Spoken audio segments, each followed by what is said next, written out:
So, all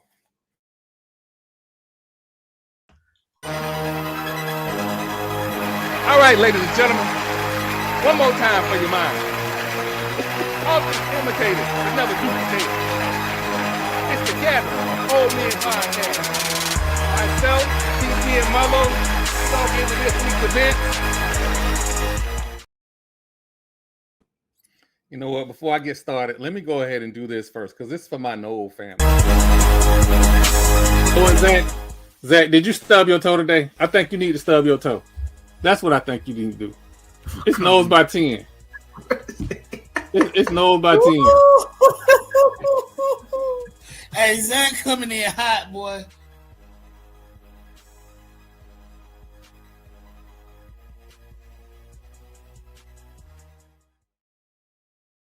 Now, I got that out the way so we can understand where I'm starting at. For the Florida State knows that follow me, CJ Wilson is family. Do I necessarily agree with him posting the stuff about that young man? No. But I understand where he came from. And I even posted. And I'll say it again here live because that's what we're here for. I'm gonna be honest. You cannot have a young man speak the hate speech that he does to my people and then expect my people to mourn his loss. That ain't he's not an enemy. Let's just be clear. He's not an enemy. He's just a regular citizen exercising his right to run his mouth. And on this platform, if you run your mouth, you run your mouth. But there are repercussions to running your mouth. Nobody deserves to get gunned down like a dog. He was gunned down like a dog. This wasn't an assassination. He was gunned down like a dog. Nobody deserves that. But what the nation doesn't deserve is to have this turned into something other than what it is. This man did not like people like me.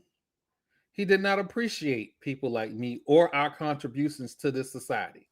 So, all I can say is this. I wish his family love and caring. I don't want anything bad to happen to his family. I want them to go along and prosper, but do not ask members of my community to mourn this loss. I have universities that I know and love that were on lockdown and are on lockdown because of this shenanigans. If you lead with love, we don't have this issue. I'm going to bring everybody up. This is Troy. You can @ me on Twitter if you don't like what I got to say. Do not direct this towards my podcast mates or my podcast guests. This is Troy.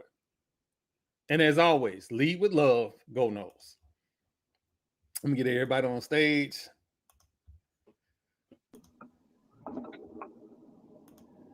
Get our special guest on the podcast, Mr. Walker. The voice of D2 HBCU football. Did not get a chance to see you while we were actually in Jacksonville.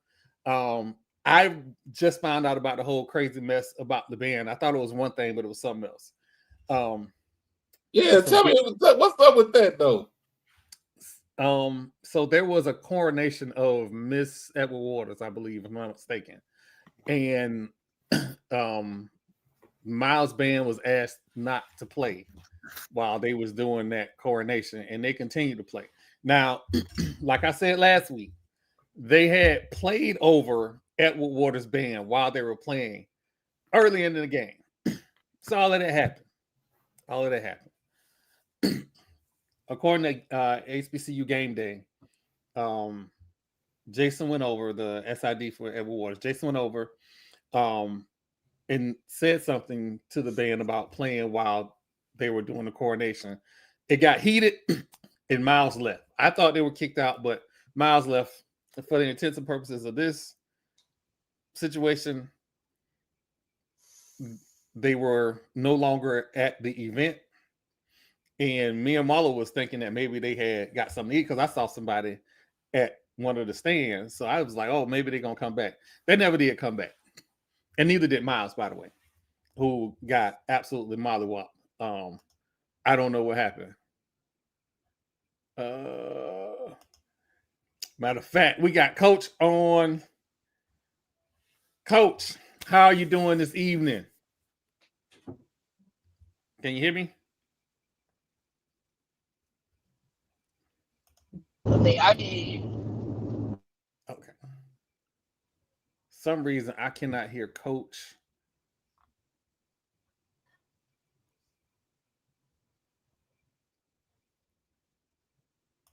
We got you on mute, Coach.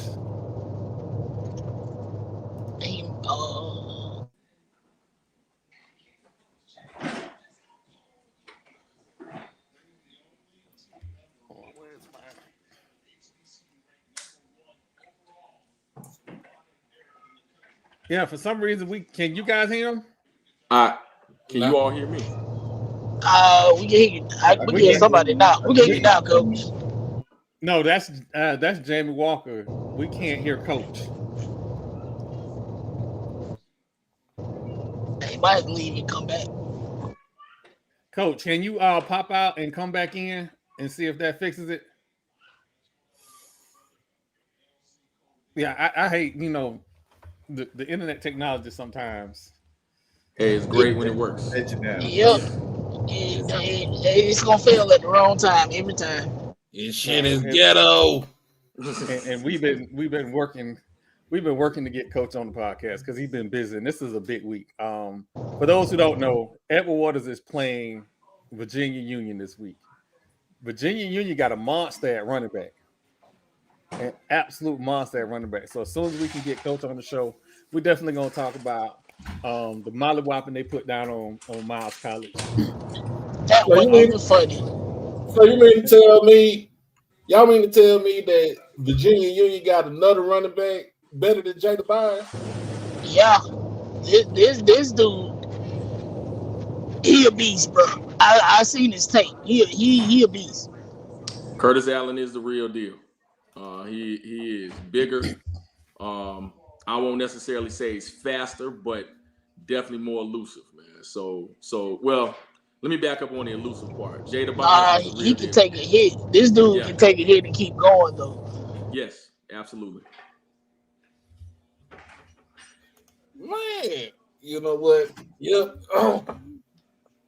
D2 football has been watched this whole weekend, y'all. It is. While we wait for Coach to get back, I'm just gonna say this. It's a lot of FCS HBCUs playing D2 schools. I thought it was just one fan base, but come to find out, it's a lot of y'all out there complaining about your offense. You played 1, maybe 2 weeks of football. Relax. Absolutely relax. It's way too early to hit the panic button. I mean, but week 5 is also too late to hit the panic button. So when do you hit the panic button? Jesus.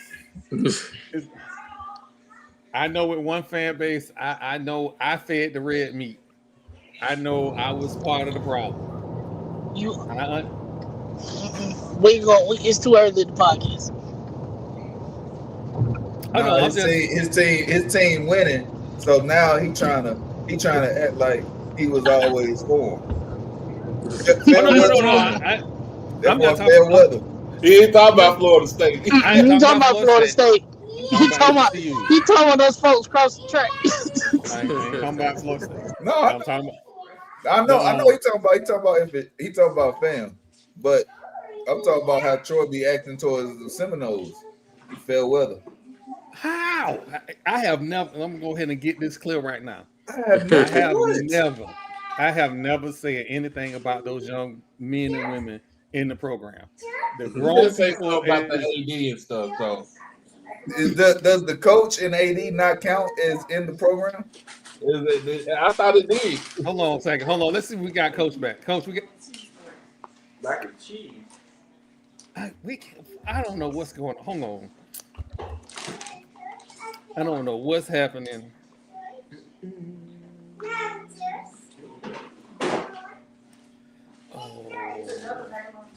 I don't know why. Us coach, I don't know why we can't hear you today. We had you fine last time. I don't know what's going on. I'm gonna tell you one thing though. Guy McDonald looking good right now. Yeah, he is, man. I'm looking at him too. That's going to be an interesting matchup with Coach as well, man. Listen, man, the SIAC playing good football. You know, you talking about some squads all the way around, man, and some unknowns. And I know we're working on coaching sound, but Edward Waters is doing a phenomenal job calling that game this past weekend. I was able to see just what they bring to the table. You know, from an offensive and defensive standpoint. And if you look up and down that staff, man, bringing in the likes of Eric Dooley has helped too. And that synergy with Noah Biden has helped that squad a whole lot, man. So kudos to them. Listen, Coach has those guys flying around on defense. Absolutely flying around on defense. It is being on the sideline. What you may think, and that was my first EW Edward Waters football game. What you may think of D2 football, those boys still got the hunger. They still got the passion. That's what I said. It's never been about. It's always about, well, it's lower competition, but I don't look at it being lower competition. I look at it being competition all the way to, all around, because of the fact they out there playing. It's still a game of football. It is. I mean, the honestly, I think when I was in school, they always classified D2 as academic first, right? Like you see the big D1 institutions and all they care about is the sport. But like D2 schools kind of just put academics a little bit first. Now like, look, I'm like, nah. Those are just guys that people miss for some reason. Like they slip through the cracks. Like it's a lot of talent at the D2 level that is capable of playing D1 ball. We hear you now. Y'all hear me now? Yep. Yes, sir. Okay. All right, Coach. Yep. I'm just gonna say thank you for bringing us out this week to see the game. Mm-hmm. It was an absolute joy. It was my first Edward Waters game. I'm old school. I like to see guys flying around and making hits. Right. Defensively, I whatever I thought I was going to see, I saw your intensity. I saw their intensity and how they modeled your intensity. Like even after a turnover, they never lost composure. They came back and they still played hard. So kudos for that. Right.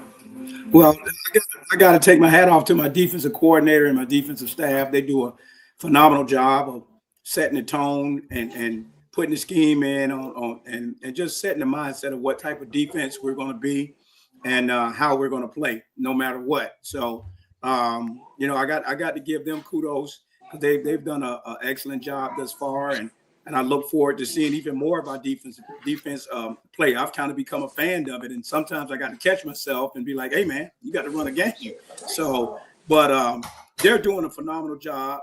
The young men are buying in, and right now, we're playing some pretty good football on the defensive side of the ball. All right, so I got to ask the question. I got to ask the question. Well, I'll go with Noah. Noah came back from some turnovers and delivered some dimes after those turnovers. What did you and Coach Dooley say to him to keep him focused? It's mainly well, let's just say this. I'm the direct one. And Coach Dooley is the calm one. So I'm really hard on quarterbacks. I coach them the same way I coach any other position because I demand perfection from them because it's only three people who touch the ball every snap. That's the referee, the center, and the quarterback.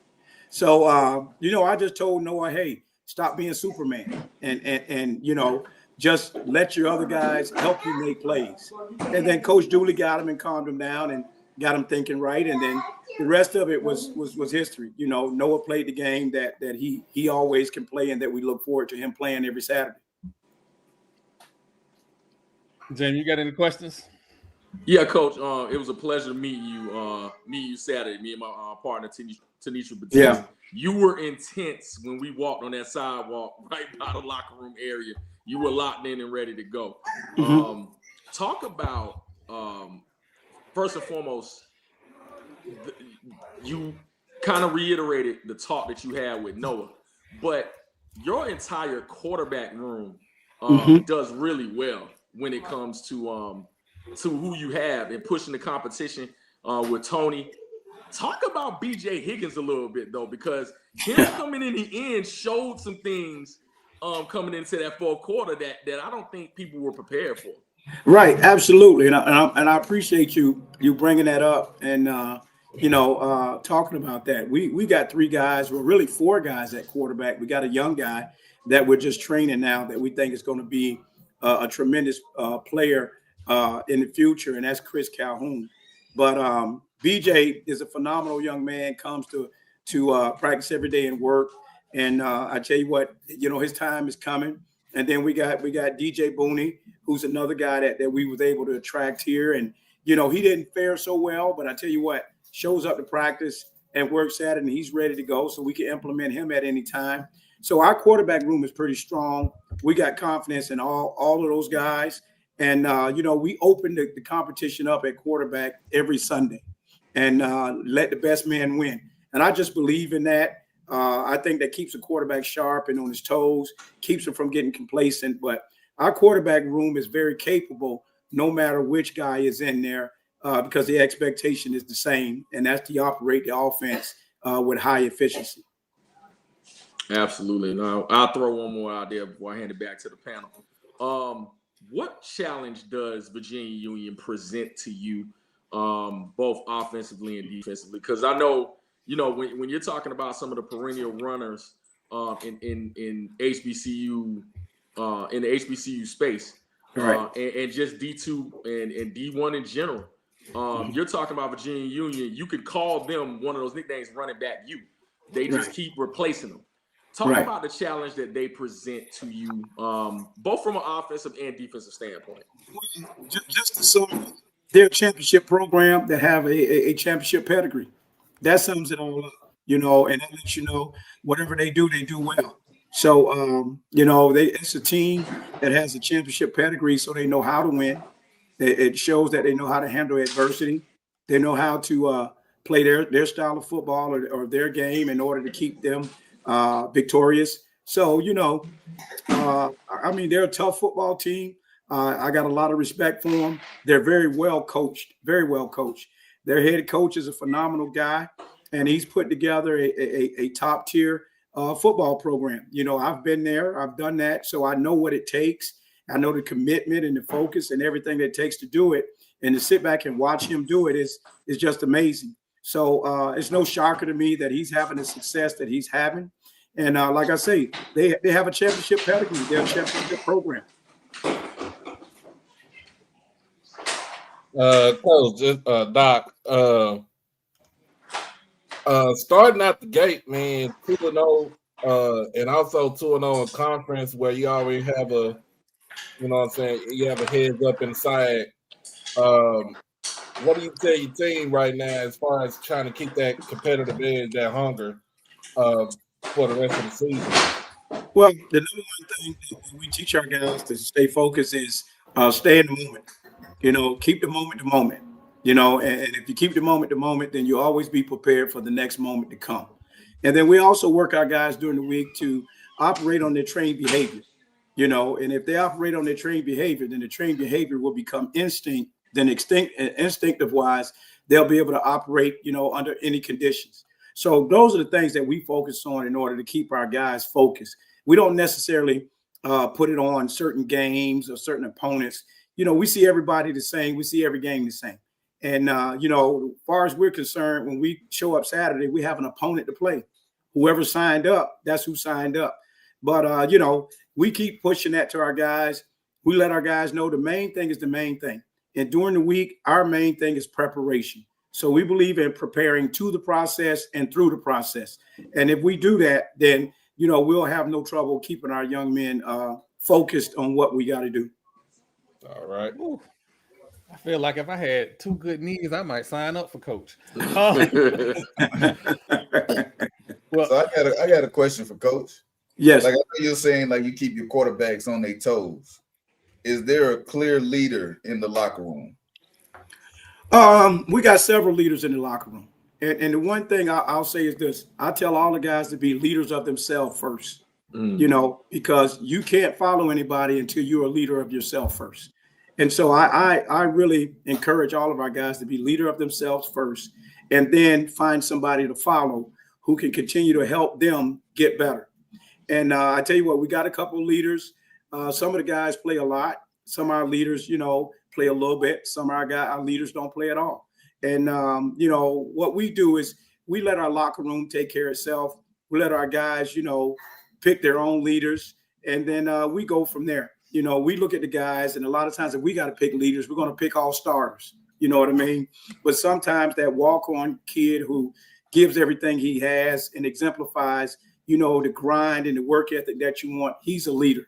So, that's how we look at it, but I always tell our guys, hey, be a leader of yourself and then find somebody that can lead you to be better. And thus far it's been working. So we're going to continue to push that. Yeah, that's amazing. I've always been a big proprietor on building a community of leaders because, if everybody's a follower, how can they grow? Right. Because taking a leadership role takes guts. And if you got you got multiple people that's willing to step up, because you understand when you step out in front as a leader, you're taking a lot of responsibility. Like you said, whether you own the field or not, you still have to show up every day and lead by example. Yeah. And the other thing you got to think about is being a leader is exhausting. It really is. It's tiring mentally and physically. So if you got if you got several guys that are leaders, and each one takes control or takes charge of a different situation or on a different day, then your team will never grow weary or grow tired. They'll always be encouraged. And so that's why we try to push guys, like I say, first to be leader of themselves, and then find somebody else that'll lead them to be better. Thank you. Okay, I got a question, actually a pretty good question from the chat, asking with 8 weeks to go in the season, how did you rally the team? And I think we talked about it the first time you were on, but how did you rally the team to get them ready for the season? Well, I've been here. This is my 5th season here, and I've been the offensive coordinator, assistant head coach for 4 years. And I got to take my hat off to Coach Morgan for bringing me in when he did and giving me the opportunity and the openness to have some say so, with the players. And so when this thing happened, familiarity is a big part of it. The players are familiar with me. They know what I demand. They know how I am. And then past experience has helped as well. I've been a head coach at Bethune-Cookman, a great university, a university that's very dear to my heart. And then I've also been a head coach at Alabama State. So taking that experience and then the familiarity and then the opportunity that, Coach Morgan gave me and just putting it together at the time that I was hired, allowed me and the staff that I put together to be able to build something here in a quick time. But, also on the end of me kind of knowing what direction the team needed to go and how to get them there fast, what young men to lean on and push, who we needed to separate from, and then the young men that we needed to bring in that we felt will fit our culture moving forward. All that went into play. And like I say, I was able to attract some guys like Coach Dooley, a great offensive mind, and he's an ex-head coach who has championship eyes.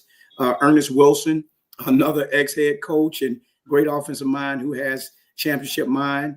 And then Coach Hayes, who was here, I was able to convince him to stay. And he's a guy that has a great championship pedigree. So being able to put a bunch of coaches who have championship eyes and understanding and getting them to stay together. And then, like I say, gaining the trust of the young men has all kind of, developed the potato salad of developing this thing, if I could say it like that. So I know for me, one of the things that at the end of that game that caught my attention, and I've always been a fan of coaches promoting coaches, if you will. At the end of that game, Vaughn Wilson asked you for an interview. Yeah. And about 2 seconds in, you put Coach Dooley on there and you took off. Right. That was, and a lot of people don't think that's important, but for me, who's watched black coaches come up and like, we talk about all these coaching trees, but we don't talk about the black coaching trees.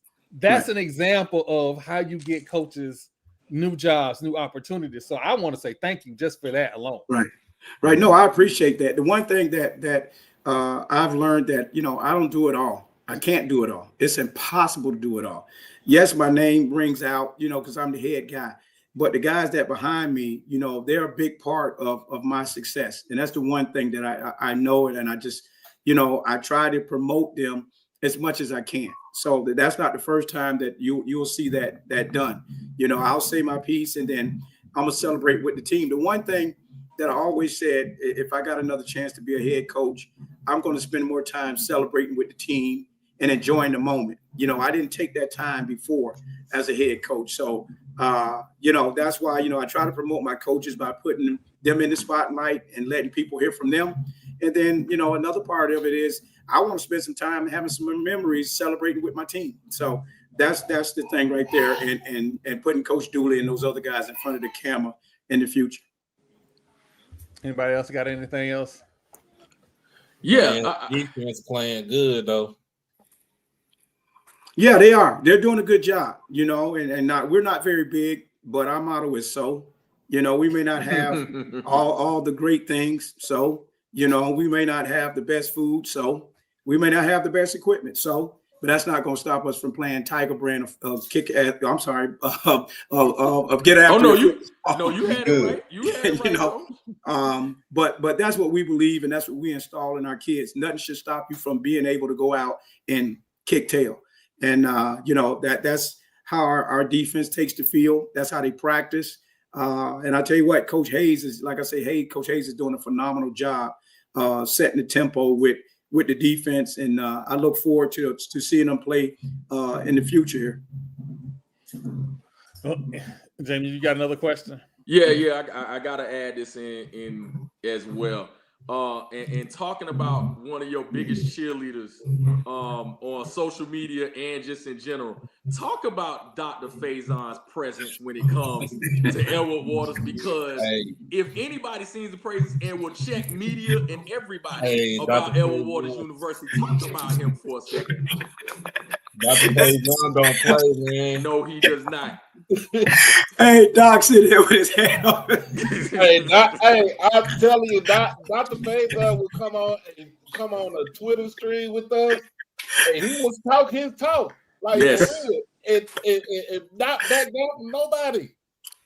Let me tell you something. That's why we call Dr. Faison all the way live, because he all there, man.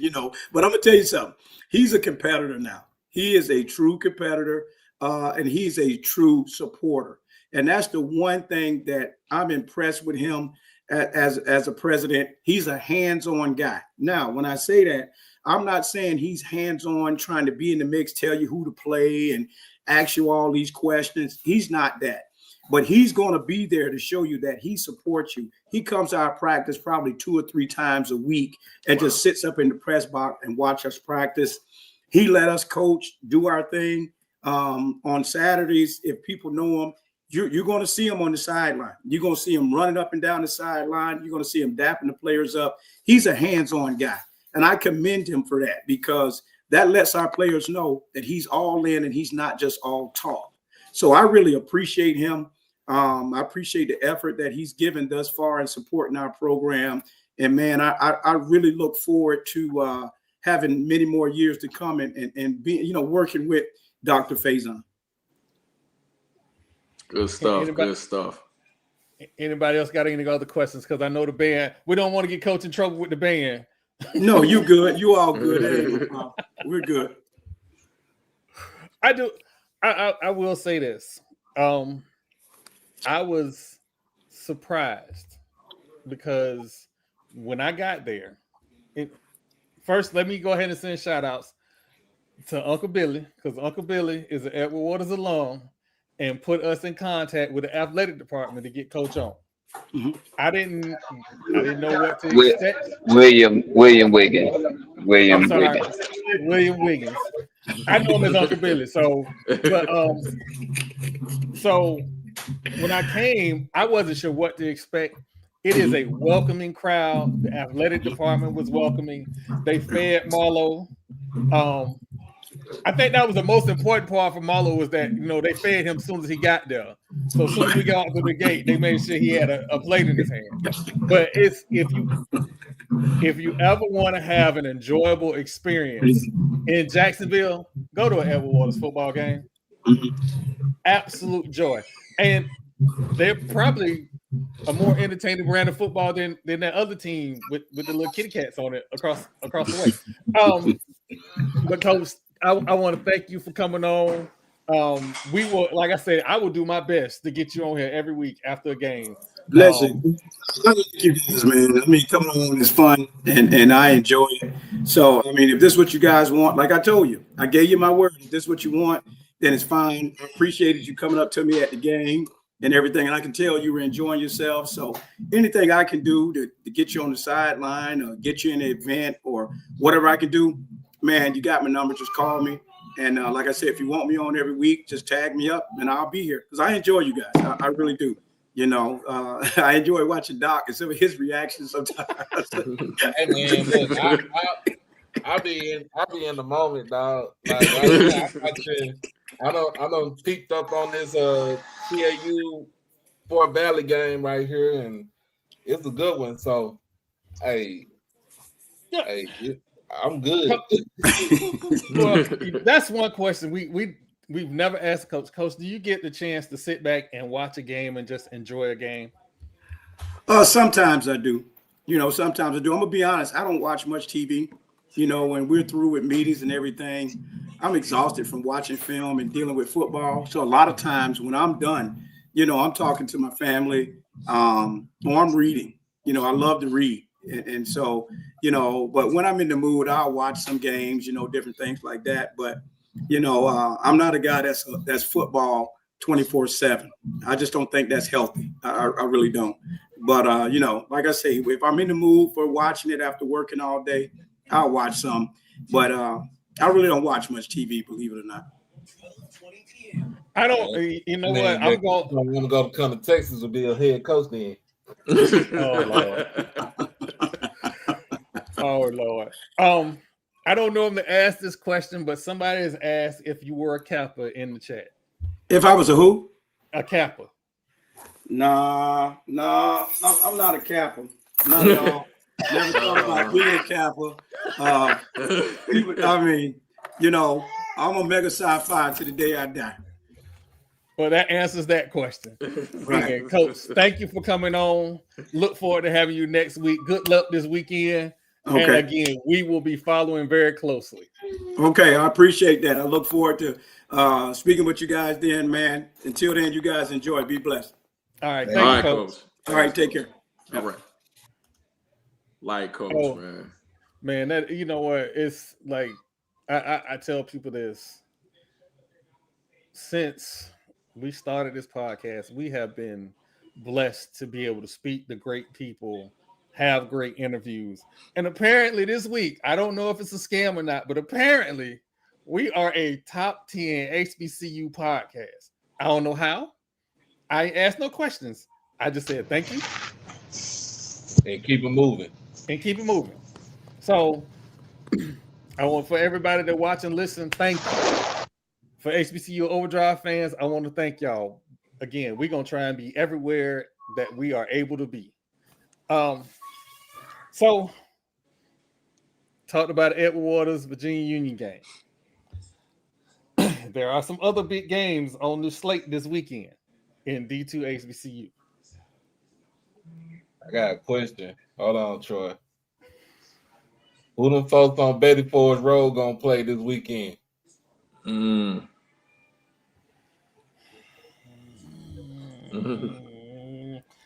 not in that. Stop doing that. See, I'm trying to be good.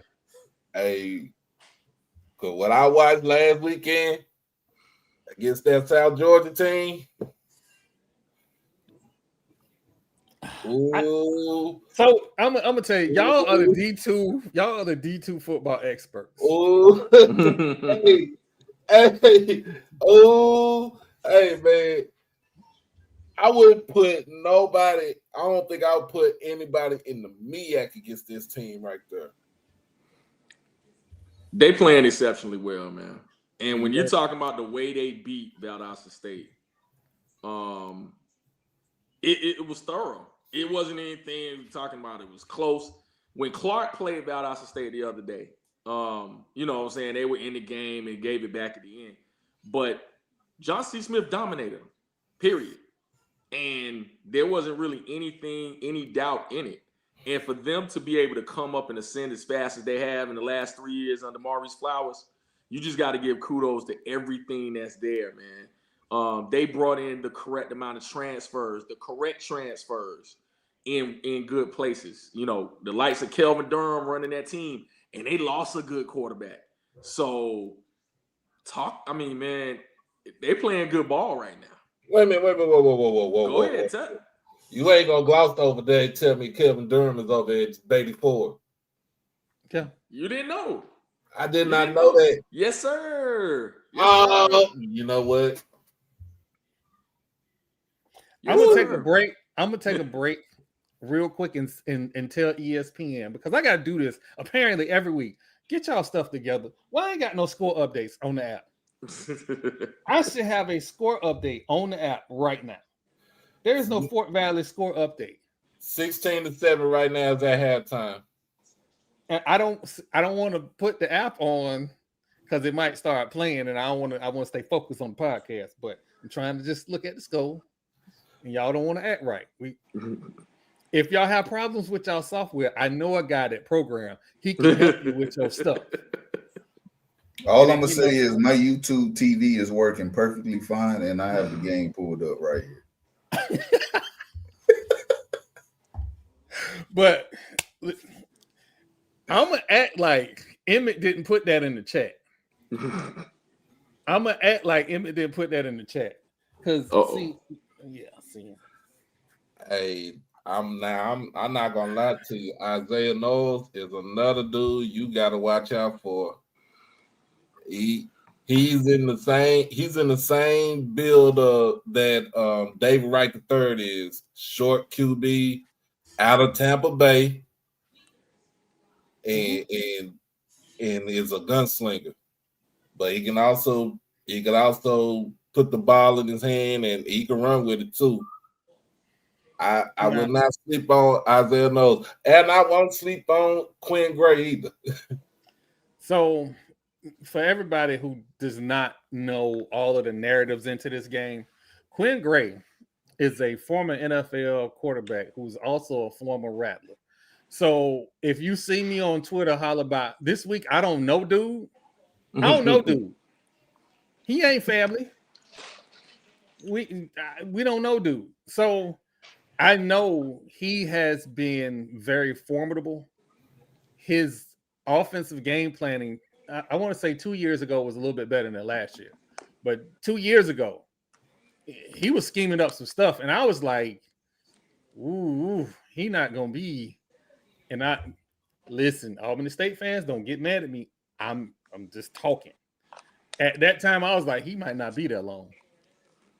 He might not be there long. And then you got the narrative coming into this FAMU game, and everybody wants to run in that narrative where, oh, he's an alum and he pull off this upset and yada, yada, yada.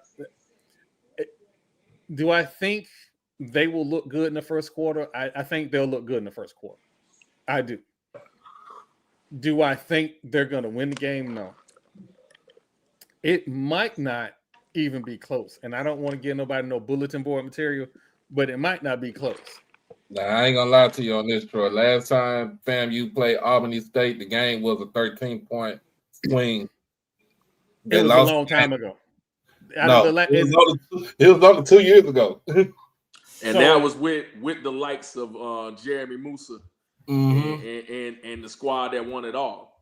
Don't get me started on that, because Jeremy Musa Oh my God. I was in the Celebration Bowl and I love Jeremy. Don't get me wrong. Love Jeremy. Shout out to whatever he's doing now. Forget what the name of the company is, but apparently making $30,000 a month is what he's doing now. So shout out to Jeremy Musa. Also, you can hook a brother up, figure out what I need to do to make that $30,000 a month, and we could. But that being said, we was in the Celebration Bowl. I was with Ash. I had tweeted, "Game is over." He threw a pick six. Jeremy Musa was the hottest quarterback once he got rolling. He hit 3 passes in a row. Now he a problem. But he was a little shaky. And so, oh man, I'm about to make all of Rattler Nation mad. That is RJ Johnson. RJ, for some reason, is erratic at times, but when he hits his stride and the receivers catch the ball for him, he gets hot and he gets going. I saw it, and a lot of people didn't want to hear me. I'm like, everybody relax. Everybody relax. We're talking about a kid who spent a whole year not playing football, essentially, and now he's the starting quarterback. He looked rusty. He's going to look rusty. But when he found his stride, and I think the coaching staff has to find their play calling stride and him finding his stride in the offense, and he'll be fine. He'll be fine. Last game, he was more decisive against FAU of all schools. He was more decisive in taking off and running. So I think for the FAMU fans, you're going to be fine. Yes, Albany State is a very good squad. Do not get it twisted. But a lot of the narrative that comes from this game with Albany State is, of the last 3 games, they've lost twice. So that's part of the narrative. But again, it should not be a close game. It should not be. I'm not throwing y'all red meat this week. I'm not gonna do that. We've been down this road. I'm not doing that. But yeah, this could be a very, very big game. Emmett, it's not either problem. You have a quarterback who spent a year in Toledo and not getting game time action. And in his first game action, he's essentially trying to prove that he's a quarterback against Howard. You can see it in the game tape. He's not taking off. If you look at his high school tape to the Howard game, the high school tape is, oh, I got a lane, I'm gone. And I'm not talking about like I'm just going to run a few yards. He's not like the other guy. He's not running to find a receiver down the field. He's running to get somewhere, get a first down, and keep chains moving. He started doing that this last game with FAU. And again, everybody making a whole bunch of noise about FAU. FAU is better than what they played in Maryland. Their game in Maryland should be thrown out the way. But I also say this. I was shocked to see that FAMU defense was playing head-up, man-to-man against a team that was faster, bigger, and stronger than them. So everybody relax. And you can say the same thing for Jackson State fans, because what are y'all doing? What y'all complaining about? Look, I'm be honest with you. Look, this is what I saw. This is what I saw last week on Saturday. First half, we was trying to kick their ass. We were, man, I don't care what anybody say. We went down to the rock. We was trying to kick their ass. Second half, pretty much they adjusted and schemed us. Like they started throwing more screen passes towards the outside to the wider part of the field. And pretty much you move the ball like that. Our run defense was still fantastic, you know what I'm saying? Even though as far as we held their whole, their premier running back in check, they still ran for like 100. I think they ran for like 130 yards as a team, but it was still a team as far as the defensive wise goes to stop the run. We still ran the ball for over 200 yards in the game. we Travis Terrell had 80 yards on, I think, like 80 yards on 10 carries. You still had running back. We still had Amar Miller chipping in. Denario Davenport chipped in. Amari Matthews chipped in. We still the game. Our game is predicated on the run. All we ask, look, Jacoby Morgan. All we ask you to do is just manage the game. That's all you got to do. Just be a game manager. You don't have to play outside of what you're supposed to do. Now, if it's a team that lets you go out there and throw for 500 yards, you're gonna go ahead and do that. But all we just ask for you to do is manage the game, and he's done it. He's done it well for the first 2 games. We see him use his legs more this season than it was from last season. And that was some of the issue that some people had for that. And the thing about it is he doesn't have a Zy McDonald or Cam McCoy in his rearview mirror. It's all on you now. You know what I'm saying? If this is your time to say this is my team and we're gonna live and die by it, you know what I'm saying, with me leading the charge. So and then defensive wise, I think we still good defensive wise because for a whole damn near 3 quarters, Southern Miss could not score the ball. After that last touchdown in before halftime, they could not score the ball for 3 quarters. That 4th quarter kind of war of attrition. We kind of wore down a little bit. It wasn't going to be what we seen a couple years ago when we played Texas State and they put 77 on us. That's something that you'll never see again right there, not under TC. But we went in there with the mindset that we can go in and beat Southern Miss. So I know I derailed us with the SWAC stuff. I'm gonna get the 2 games real quick. Benedict is playing Central State. I don't give Central State got to find some heart. They got to find some heart. They got to find some offense. Yeah. This season can get away from them because Benedict is looking to announce themselves. And then Bowie State and Delaware State. And initially, this was not on my bingo card to talk about this game. But of all the hype that happened with the celebrity hires of the MEAC, Sean Jackson starting to look like the real coach. I mean, they won. They did convincingly at that. Yeah. Even though it's a damn near 5-hour rain delay. No, I mean, I said it in the group chat. I said, "Here, I was wrong about the Sean Jackson. That's my bad." Yeah. Maybe it was Vic we should have been worried about. Yeah, I mean, well, it's like we always say, on paper, don't play football. And on paper, it seemed like Vic had the better staff. Yeah. Not necessarily the better players, but he had the better staff. He does. See, this is the thing. I think we got to put this in the correct nuances when it comes to who they are. Vic has a great staff for the area that he is in. Yeah. So if he ends up recruiting the Tidewater area of Virginia and ends up, it's going to take a while. What Deshaun Jackson did was take them California boys and brought them to Delaware. And what you're seeing is absolute blazing team speed that can beat anyone. There's no factor that can stop speed except for experience and precision.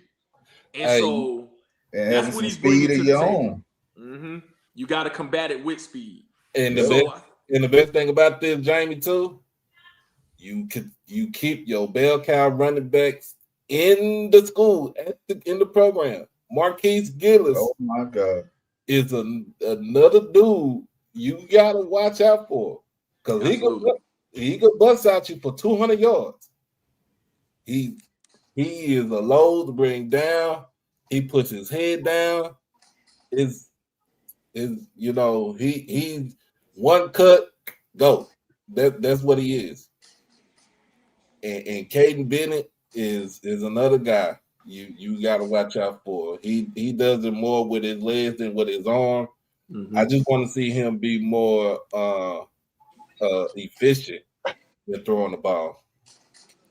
And it seemed like that's all HBCU quarterbacks right now. It's an efficiency thing, and I think the more we get into the season, that will become less of a thing. Because, and we'll talk about it later. I broke down the tape of Alabama State and Southern game. I got some questions, and a lot of people ain't gonna like me when I start asking these questions. But as I'm looking at this tape, I think the more we get into the season, the quarterback play will get better. This quarterback for Fort Valley is 12 of 12, efficient. I could be wrong. Soon as I say it, he sailed one out the back of the end zone. But I think what you're talking about is the new age of college football too. Yeah, you're looking at a lot of passing quarterbacks that's in the D2 ranks. If you look at the passing quarterbacks in the D1 HBCUs, matter of fact, even before that, look at the coaches within the HBCU ranks. They are either defensive coaches or coaches that love running the football. The last passing or pass happy coach that you had within the HBCU ranks is Willie Simmons. Yeah. That loved primarily shotgun, that loved throwing the ball all around the yard. Yep. Now, kind of going back to something Troy said about FAMU earlier, you got Henry Burris, who was a good quarterback in his own right as the offensive coordinator at FAMU. But they have to figure out how to mesh R.J. Johnson into that new offense. It's not like, Richardson, where he was passing the football. He was a passer. He was a pocket passer that could scramble a little bit. You got a different quarterback now. And finding out how that's going to work is still something they're trying to do. So I think it's just early on. I think you're right. The quarterback play will improve. But when you look at these coaches and offensive coordinators, man, throughout both leagues, MEAC and SWAC, you're talking about coaches that are more defensive minded, that want you to run the football, don't turn it over, and let's play defense. And I don't think you have the offensive firepower that you're seeing even beyond that within the D2 ranks. So I think it's just a little bit different right now. But I think you will see the quarterback play improve. So my take on that is football has always been a sport where if you can dominate the line of scrimmage, you have a chance to win the game. Whether we talk about the speed, that's another factor. But down south, you're gonna have some speed and the other team gonna have speed. So where can you beat them? You gotta get them in the trenches. You gotta control the line of scrimmage. And defensive wise, you thinking, hey, if you can't run on me, you're gonna have a long day, because now we're forcing you to pass. Because even passing offenses, if you go back and you watch some of the greats like Peyton Manning and Tom Brady, they didn't want to have to pass. They passed because they could. And that's the thing that you got to understand when you start talking about the nuances of football today. These coaches understand that, but they also have to go back to their roots. You got to stick with what you know, because when you start getting outside of what you know, now you're going to look out of sorts. It's not going to look good. But when we start to see some of these transitions, like having Deshaun Jackson come, that's an offensive-minded guy. That's a guy that's going to want to let the ball go down the field. Have a quarterback that understands passing concepts. Have a passing tree for your wide receivers that's more than 9 routes long. Like, these are the things that we're going to start to see as it evolves. But as of today, if you can't stop the run and you can't run the ball, you are not winning in any HBCU. Any ball. Right. It's not going to happen. That's right. And I want to hit up something real quick that Doc said about Jackson State. Jackson State is one of the only programs within the HBCU ranks that specifically are getting trench players that can play within not just the HBCU ranks, but FCS entirely. Mm-hmm. So I'm talking about when you got those size guys that can move people, you're going to be in games. You're going to be in there. And I think that is an emphasis from the top down. I mean, ever since, Coach Prime left and you got the ranks of TC, just understand who TC is and what his pedigree is from. trench play is always going to be at a premium. That's who he's going to go after, and that's why they've been able to be dominant. Exactly. When they beat FAMU, I mean, it was the line, both sides of the ball. But when FAMU was able to get them, it was the same thing. They were able to dominate the line of scrimmage. It's whoever wins in the trenches. Games are won and lost down there. And if you ain't coming out of there with a bloody nose, you ain't trying hard enough. See, that what happened last season, though. I think both squads came out with a bloody nose in that game in Jackson. And it was just the fact that for a whole damn near 3 quarters that nobody couldn't score, that both defenses played outstanding in that game. It just came up to the fact that Coach Quinn was better at his adjustment in the 4th quarter of that game. That's why we got 2 turnovers in that game, one for the touchdown and one to actually seal the game with a touchdown on the offensive end. But if you look at it right now, you look at this squad right now at Jackson, it screams the offensive line screams, we gonna bloody you up, running the ball. We gonna make sure that we get some passes out to our receivers, and then on defensive side, it's all hell break loose on defensive side. If you see how what we did with Josh Nobles at the end last season, and what we got with Quincy Ivory this season, and as a former quarterback turned defensive, turned QB killer, that's what I call him, QB killer. It's that's about world. That man leads the whole sweat in tackles for losses. I think he leads in total tackles, and he leads it in sacks. Whoop. You know what? I'm glad you brought up defensive line play, because coming into this season, we knew for a fact you're not gonna defensive. Yeah, I am. You know what? Here's the problem when y'all talk to me and say I don't know ball, so I go back and watch tape, right? So from the MEAC Sweat Challenge to the Mississippi Valley State game to the Alabama State game, Southern interior defensive line have been ineffective. They were on their stomachs almost the whole NCCU game, the MEAC Sweat Challenge. The Valley game, they did better, but it was Valley, so I couldn't judge it. But Alabama State, listen, I didn't come on tonight to be the good guy. I'm gonna be the bad guy. You're not ever the good guy. Stop lying.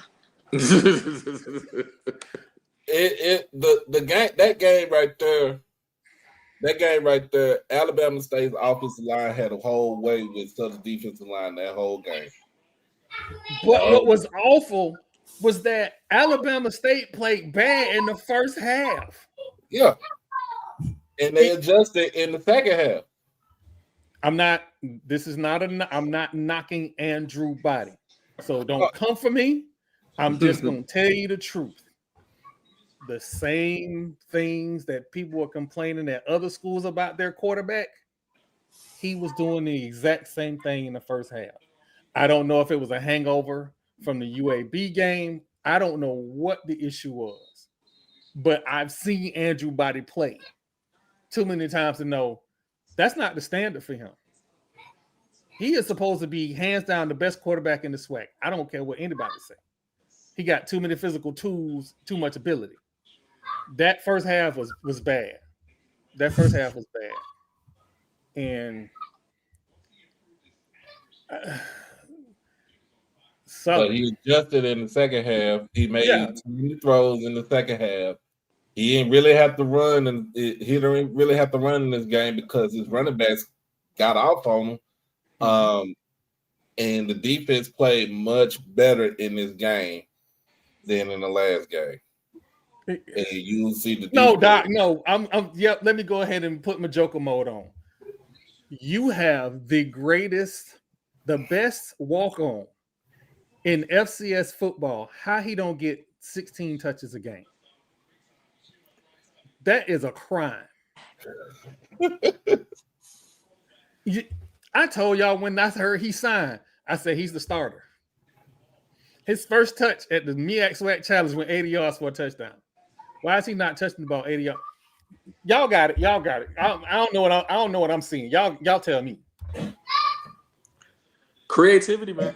I think when you're talking about, I mean, it's kind of the same complaint they had about Alabama State the previous year.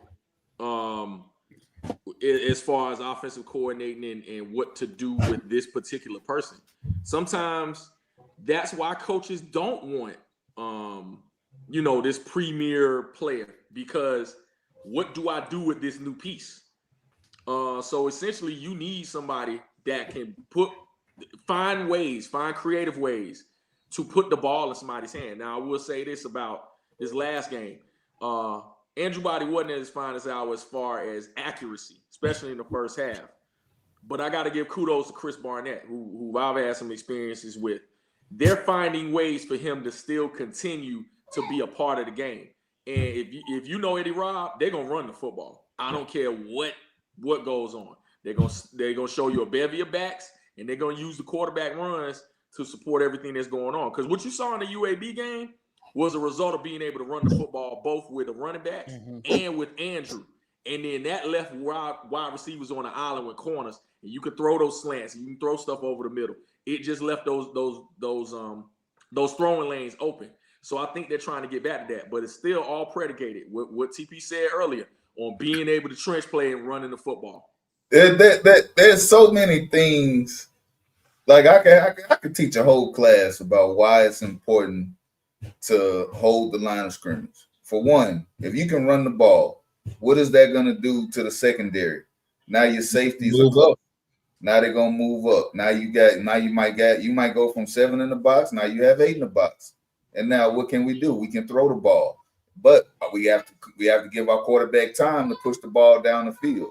So if you're controlling the line of scrimmage and your quarterback has all day in the pocket, now these teams got to play man coverage, because if you try to play zone and your quarterback is just sitting back there all day, he is going to find somebody. So now we're controlling what the defense is doing. And then once you know exactly what the defense is doing, we know what to call. Now the game is easy. Things are flowing. That in itself is how football games are won, is controlling what your opponent does. And then we can look at this from the defensive side, right? If you have a strong defensive line and linebackers that are coming up and they stuffing the run, right? Now they got to pass the ball. But if you're able to get pressure on the quarterback with just 4, now we got 7 in the secondary. They really don't have many options. You can't go deep. So now you're forcing all the passes in the intermediate. And now you just got to have playmakers flying around up close. Linebackers got to be making plays. And then once they realize they can't throw the ball, they're going to try to run it again. We stuffed it. Now they throwing on 3rd and 8. You're controlling the game. But it all started with those people that's standing on the line of scrimmage, either side of the ball. So I'm gonna take we're gonna take a quick little pause. We're gonna come back. We're gonna talk about some news around the association, because journalism matters. And I don't know why Pablo Torre decided that the NBA had to get all the smoke. Y'all better get right, because he done put all your business in the street. We'll be right back.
right. You So want Marlo to crash out. No. I played that video for a reason. I got in contact with Bethune-Cookman's SID. Some other bullshit. I just want to say that. I'm glad I was on mute when Coach was on there talking about something. Be proud of some goddamn Bethune-Cookman. Really? I'm gonna have to have a conversation with him about that. But okay. This is what y'all want. This is what you want. Miag Mike said he is watching the Clark Atlanta game, and he had to say, "I'm not sure which tip agency provided these referees. The referees look like they're out there doing community service for a DUI conviction." I'm about to get that man's phone from him. Listen, I played that because I got in contact with Bethune-Cookman's SID, and he responded immediately with the link for us to apply for media credentials. That's because he has nothing to do. Why? But I'm the bad guy. No. We're not saying you're the bad guy. In this case, you did reach out. That was a good thing. My question is, why? It's that school in Daytona. No, let's go. Let's get places and this. Nobody want to see that shit. Where is my? Yeah, let me get to this banner real quick. Yep, let me go ahead and put the disclaimer on right now. The Fat Mouth Sports.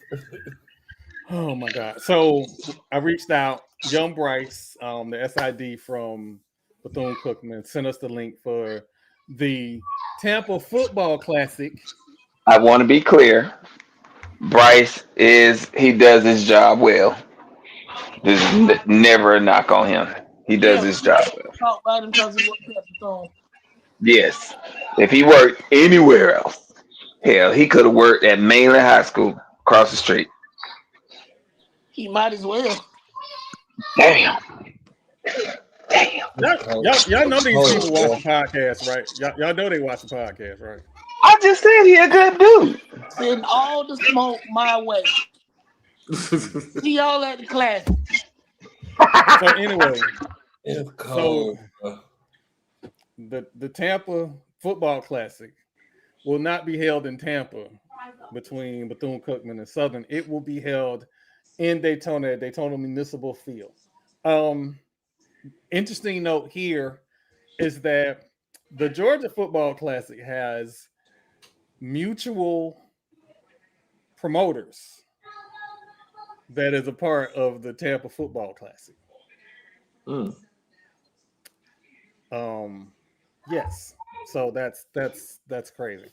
The Clark game is actually on ESPN2. I mean, hey, I think that's a of course. All right, Marlo, I'm gonna say something good about Bethune, but whatever. It makes sense. I mean, if what they were asking for to play in that game, the promoters didn't want to cover it or couldn't cover it, cool. We'll stay in Daytona. You know, that's why I'm pretty sure y'all saw my tweet when I said Thune said the check ain't clear, so they stay at home. Good. Don't go in the hole to go make somebody else money if they can't meet your terms of contract. Yeah, and the reason that I say this is because as a old FAMU fan, the Florida Classic used to be played at the old Big Sombrero. It used to be played in Tampa. I used to stunt in my daddy's car in Tampa. There needs to be not a one-off game in Tampa. There needs to be a yearly football game, HBCU football game in Tampa. So do you think only if they treat people like people? Tampa got real disrespectful. The reason why they lost the Classic and those hundreds of millions of dollars for over all these years, they probably could have been up to $1 billion by now. It's because they used to close the mall down early. It was real disrespectful. Yeah. So again, we'll be covering that game in Daytona. Marlo has agreed. Go ahead. Do you think they should kind of take a lead from what Las Vegas is doing with the HBCU classes got there because they've been busting their ass and promoting it. Visit Las Vegas, and the Las Vegas Raiders have put their money up for this, and they expect a big return on investment. Well, it's the rate. Like the Raiders have taken a large part in this because they have an HBCU background, so they are good point. More in tune with HBCUs than anybody else. Y'all need to draft some more. I ain't talking about sign. Y'all need to draft some more. But Tampa Bay should be at the forefront of this. Ain't no HBCU in Las Vegas. You got 3-4 HBCUs in Florida that play football. There should be a game in Tampa. But again, like I said, me and Marlo are gonna be in Daytona. Hopefully Marlo be in his best behavior. Not a word about tetanus shots. Not one. Already had mine. I'm going to get a boost. Edward Waters and the Flomo game in Tampa will honestly do numbers if they push it right. And Flomo to be an NAIA school, they play football. They play football, exactly. So I would go to that. What? See Flomo Edward Waters play in Tampa? Absolutely. Oh yeah, that's the Big Cat Classic. Okay, there you go. There you go. Edward Waters, take it and run. Do it. So I'm again getting to this NBA stuff. If the journalists call you, just know they already know the lie you're gonna tell before you tell it. For those who don't know, Pablo Torre, one of the last real sports journalists in America. Hey, Ohio Podcast. What's going on, man? Y'all the only band that's not an HBCU that I might approve playing Nick. That's saying a lot because that's my daddy's song. Y'all might be the only. Got a point, the only one. You might have to count Ohio State by proxy because they had rattlers all up and through that band for a while, man. Yeah, so that's big for me. But so Pablo said, "Hey, did y'all know that Kawhi Leonard had a no-show contract?" Hey, yo. Wait, what does that mean, though? I thank you TP, because what is that? That is where you get paid for not doing a job. But what the hell? I need that. Exactly. I need that.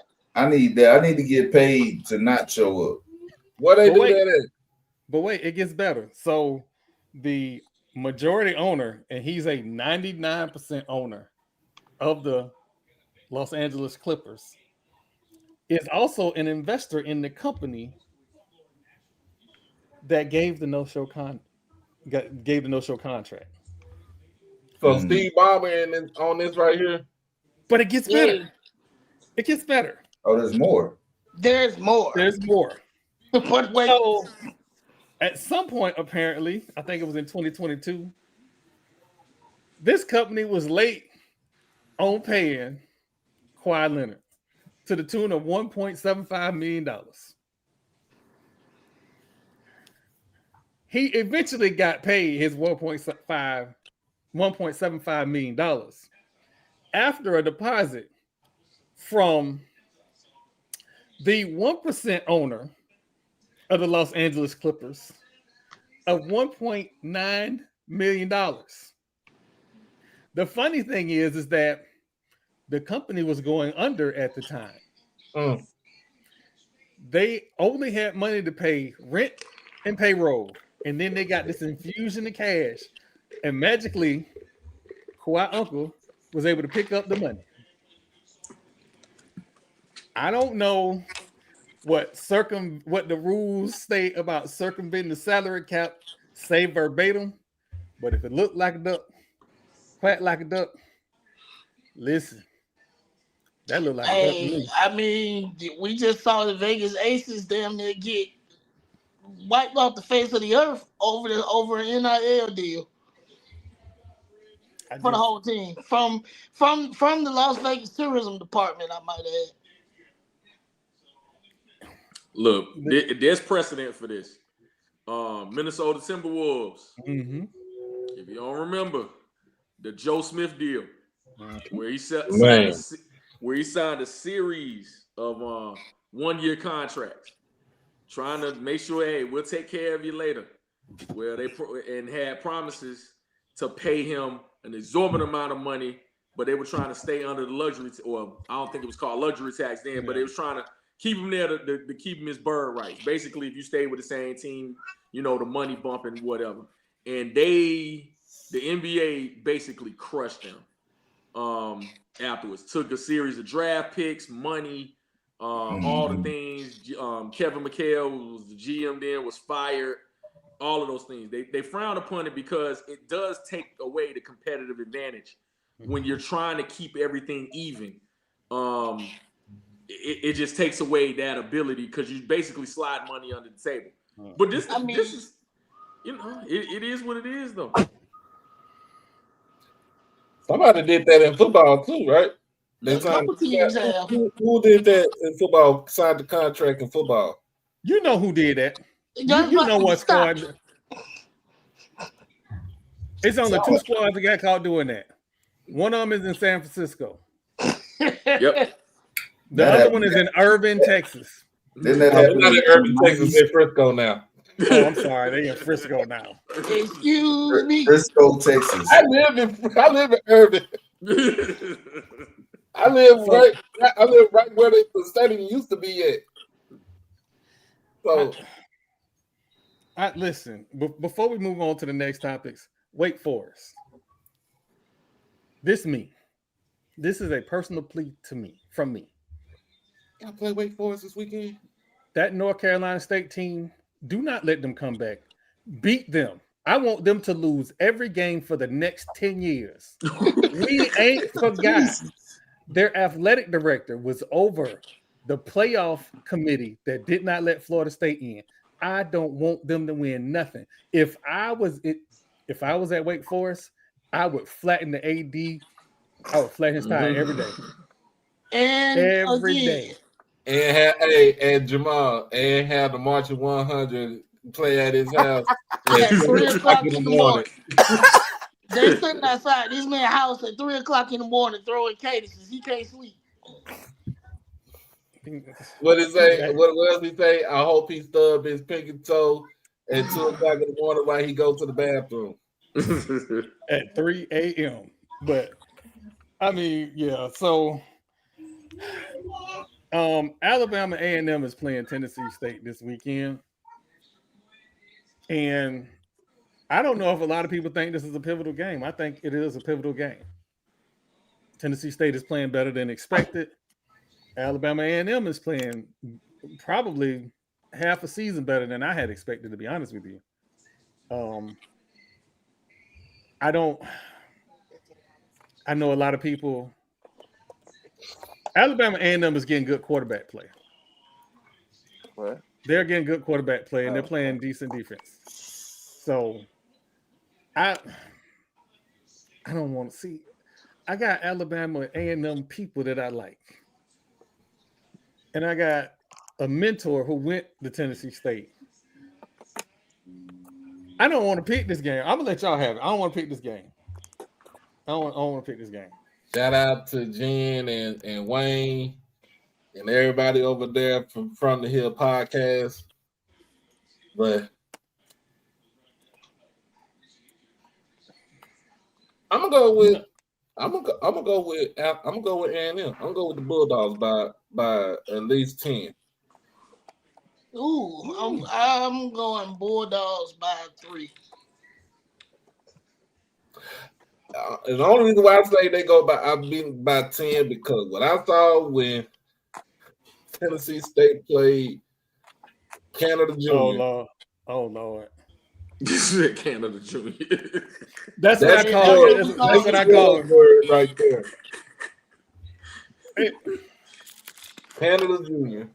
I'm like, yo, why are we still playing with these dudes right here? No, why are we playing them? Listen, Tennessee State is not hot enough. Either play them in Tallahassee in August when it's hot and they doing controlled burns. Play them I don't want them to be able to breathe. That is a home field advantage. It got to be a controlled burn, and it got to be about the rain. So the humidity is just ridiculous. And for all y'all talking about playing in Miami, no, Miami is there's too much breeze in Miami. They need to play in Tallahassee. TP, let them know. Tell them to come play in Houston in the middle of August where the humidity is at 100%. It feel like you got a wet sweater on. Like in the middle of the day. In the middle of the day. Yeah. And you know, again, we have, you know, Sam played at Montana, so we have friends that play in Canada Junior. I don't want to make it seem just I'm all bashing Canada Junior.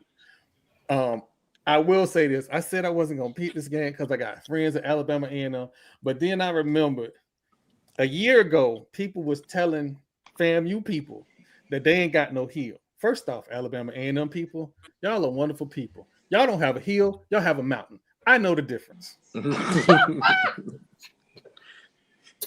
So I saw that and I was like, I'm not getting in there. I'm gonna just leave it alone. Because I wanted to see. And I was like, I walked Florida State campus. I walked FAMU campus. They got a mountain. And if you like me, you have walked from FAMU's campus to the south side to your apartment because you missed visit. That's a heat. Listen. Come on, EA, man. Why we? They said the pop on the field. Oh, damn. Oh, shit. EA. Oh, my God. I know I know Marlo is the problem. I know Marlo's the problem. Wait a minute. What did Marlo do? I did not say nothing. He was like, hey, and I wasn't muted. Huntsville has a mountain. We have a hill. That's the difference. Yeah, from again. He's never safe, is he? I love J Dot. I love From the Hill podcast. Them some nice people. But I know the difference. I know the difference. But again, Tennessee State game is going to be big. I know there's a game that I'm missing this week. I'm gonna pick Alabama because I don't want to see Tennessee State win shit. I don't want them motherfuckers to win at marbles. Oh Lord! I mean, hey, I would be nice if we could get the classic back with Tennessee State without the 100 black men of Atlanta, though. Yeah. Leave them Bama's at home. They don't want nothing to do with it. And I'm gonna say this. I'm sure they're probably a very good community service organization. They've just had some bad interactions with Florida A&M when it came to payment on games. So that's the only problem there.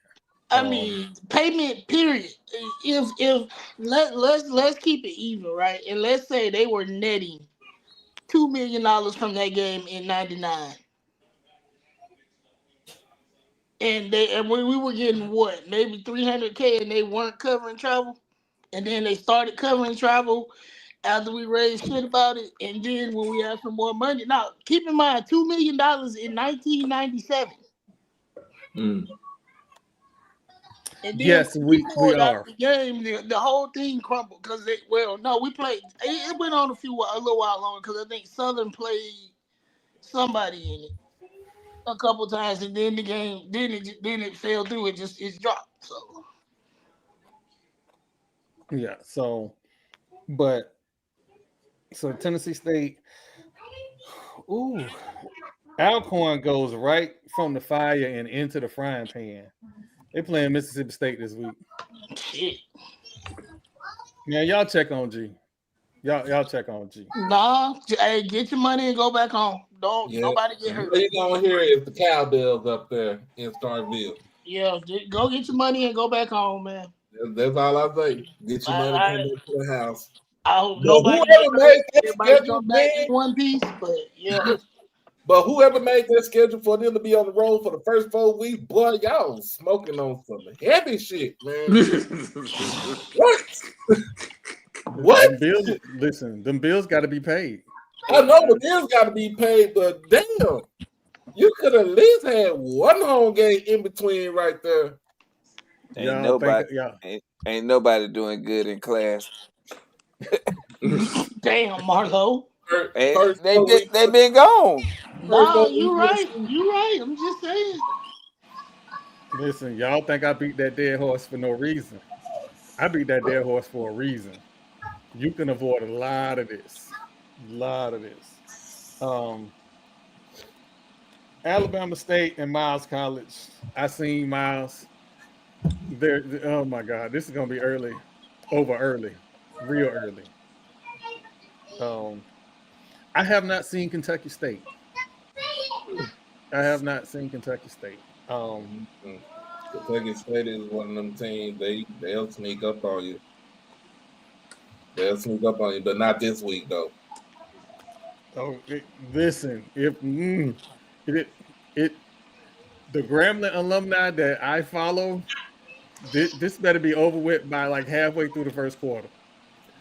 Well, I say this: the last couple of times that Grambling has played a SIAC school, last season they played Tuskegee. They shut them out in the first half. That second half, Tuskegee had their way with what they wanted to do in the second half, but they still won. But Grambling still won the game.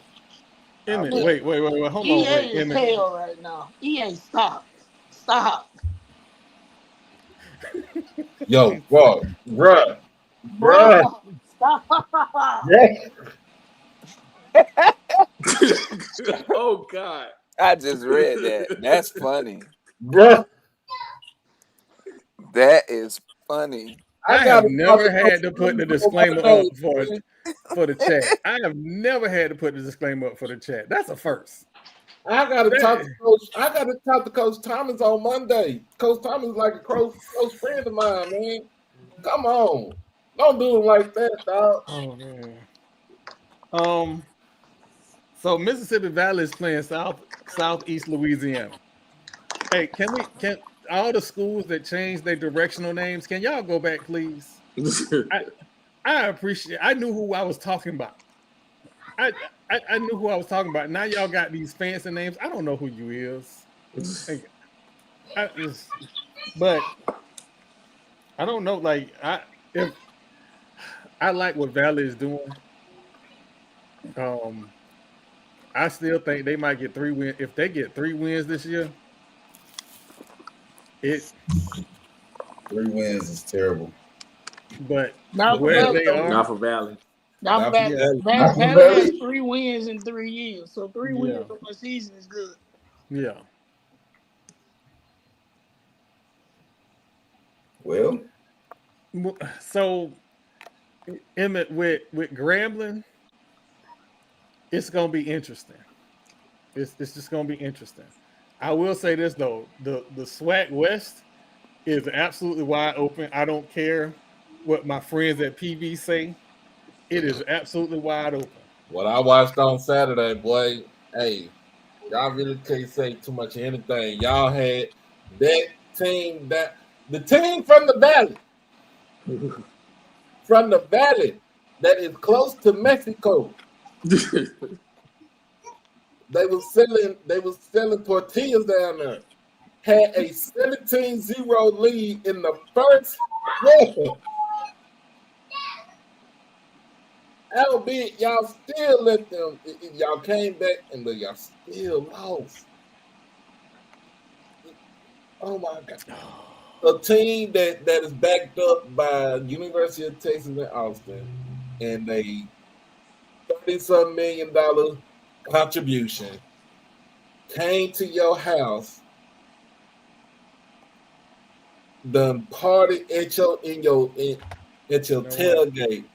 brought their music with them, kicked your ass, and went back to the Valley. Mick Dog, Lionel, I didn't say it. I said it. I want that to be clear. I ain't say it. And for the record, man, since we on PV, why is it every time I ask questions to Coach Jackson, he act like he got to dismiss me like I was some red-headed stepchild on the damn coach's call? Oh Lord. I don't appreciate that shit. The first question I asked him last week was, I was like, congratulations, you got your first Division I win. That's to some coaches, that's pretty much an accomplishment. And I understand you came from Division II, but Division II ain't Division I. I'm just saying, you got your first Division I win. Be happy about it. You ain't got to be you ain't got to sit at your desk like this. No answer to that question, no. You ain't got to sit like that. Come on. You ain't got to do it. And then I'm like, you know what? No. I'm not gonna feel sorry for you. Look, when I ask questions on this call, I talk about stats. I talk about the team stats. I talk about some stuff that folks don't really ask you questions about. Why is your team getting penalized 12 times for like 100-some yards? What is? I'm not gonna feel sorry for you because you let me run into that bus of Coach Cozy, and then gonna play the good guy after I got done. Hey man, me and Coach Cozy we gotta understand it. All I did was ask him about the quarterback situation, and it became a whole thing. It became a Twitter thing. But if you know Coach Cozy, if you ever been on the calls with Coach Cozy and you ask Cozy a question, he's going to fully give you an actual answer that you can understand. And then shoot me in the process. And he's not going to sugarcoat it though either. No, he didn't. I will say that he didn't sugarcoat, but he did tell me stop asking about starting. He's not going to sugarcoat it either. But in certain questions, I knew about the quarterback situation, and he was dead set on if he was dead set on RJ to be the quarterback, he's not changing whatsoever. All right, so we got to talk about.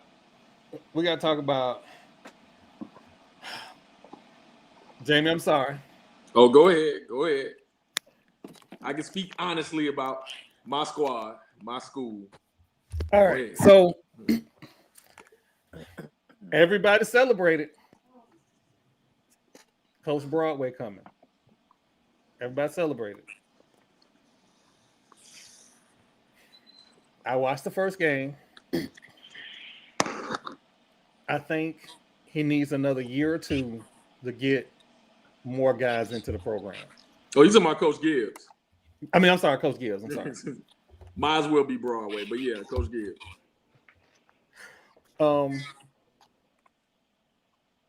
You got the quarter, and I keep forgetting this young man's name. You got the quarterback back from FAMU through the portal. I thought maybe he would be the starter, but he has not started as of yet. No, he's hurt.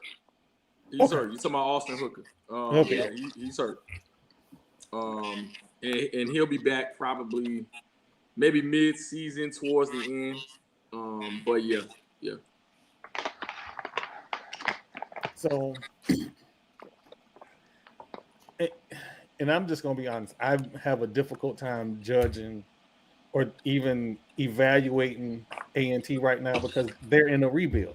The thing that they do have going for them is they actually have revenue from their media rights deal that is real money. Like anytime you're getting $300,000 from your media rights deal, every time. So they have an opportunity to build. And I also understand that I get the emails. They're building the NIL collective. They're investing in the athletics program. And y'all are starting to win in Olympic sports in the CAA, which is probably why them people want to move. They want to move, they didn't like this HOA because they weren't getting their way, so they moved to another HOA. But that's fine. That's fine. But I still think y'all get a conference win this year. I believe so too. I believe in what Gibbs is doing. And I think he's moving the program forward. But I think you have to give him an entire recruiting class for it to show. They played Tennessee State well.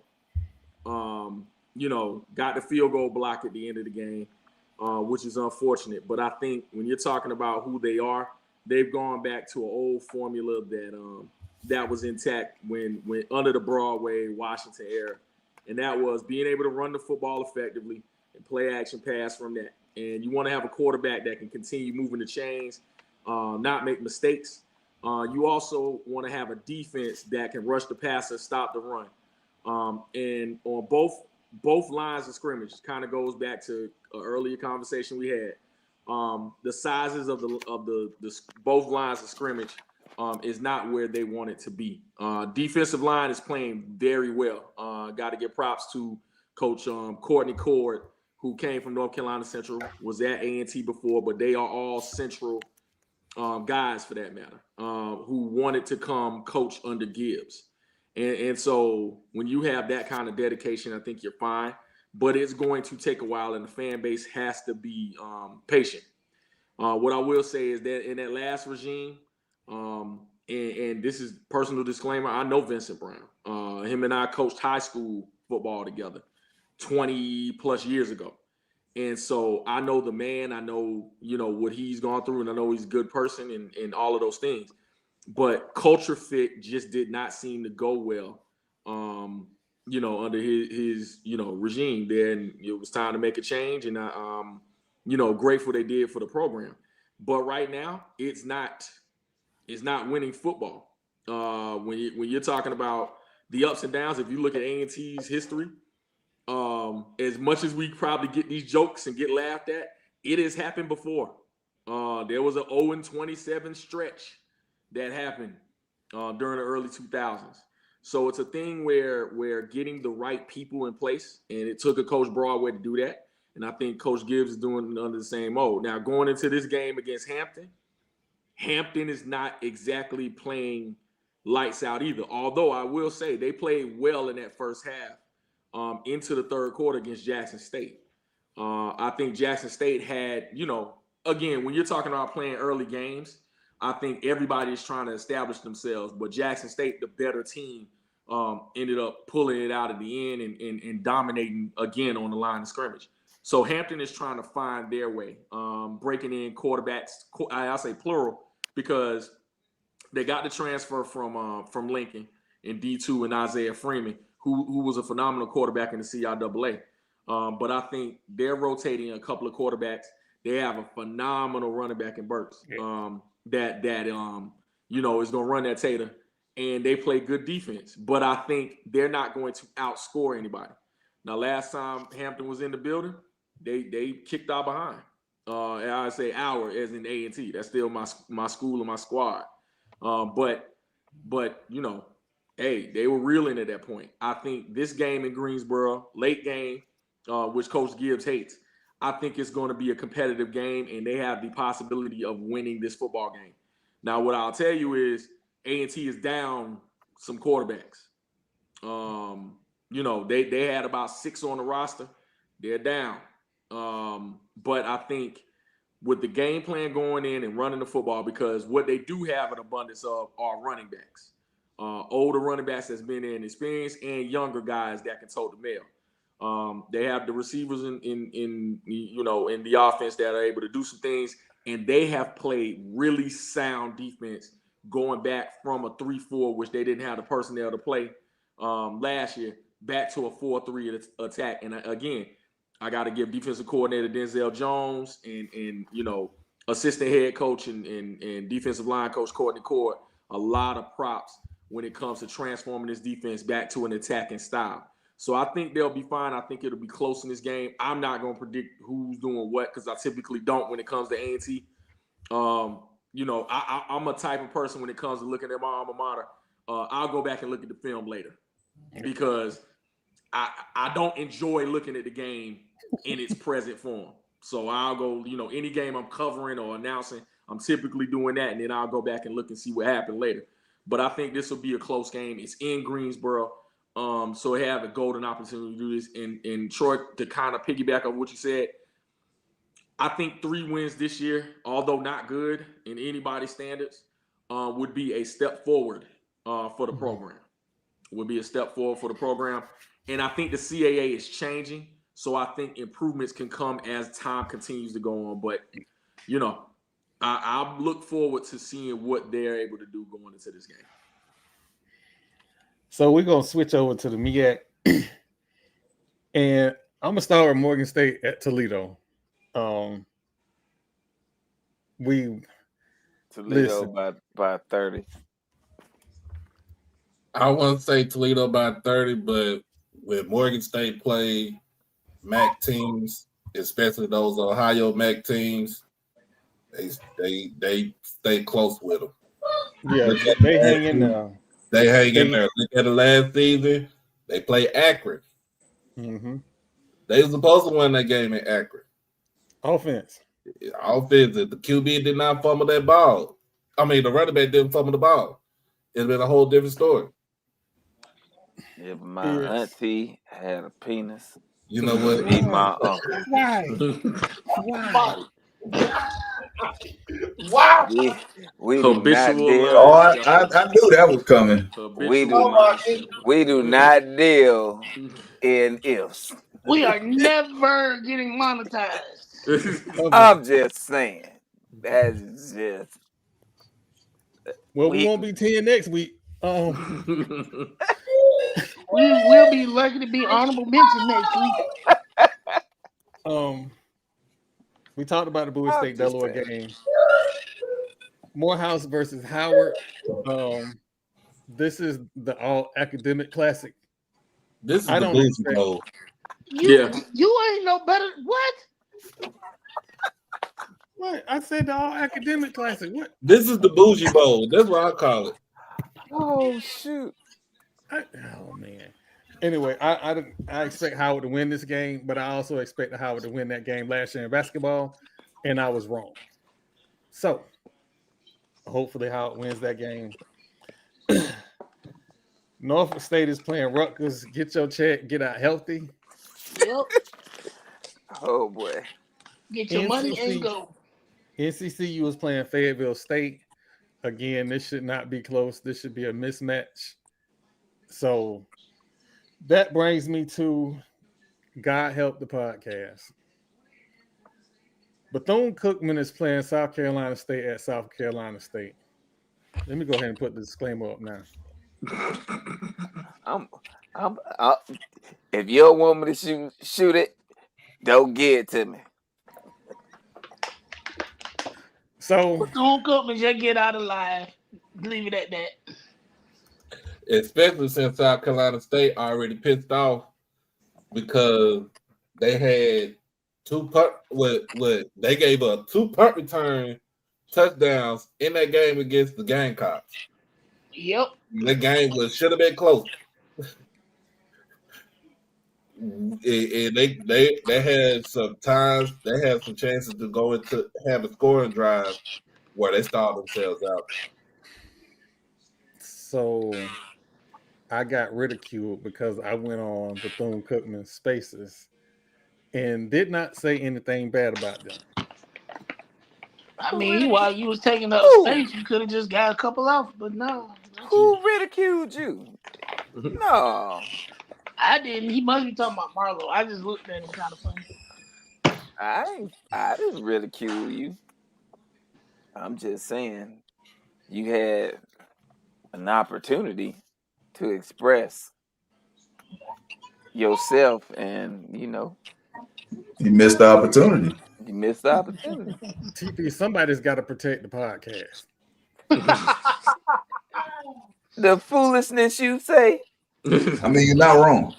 You're not wrong. Listen, we're going to get to why we never going to be having Florida State people on in a minute. I would hope that Bethune-Cookman plays this game tight, but I don't expect it to be a tight game.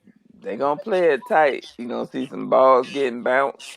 You know what was a tight game? You're going to see the running back Act like he seen somebody in the hole and then bounce it out and run right into the defender. You gonna see some of that. What you said, TP?